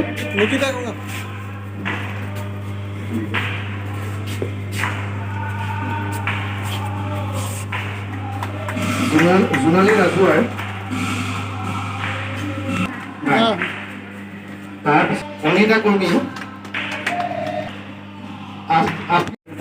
তালুকদাৰ আৰু প্ৰাণদীপ বৰকটকী যৌথভাৱে আমাৰ ৫০ কোটিকাৰ ফিটাডাল কাটি দিলে হ'ব, সেইটোকে অনুৰোধ জনালোঁ।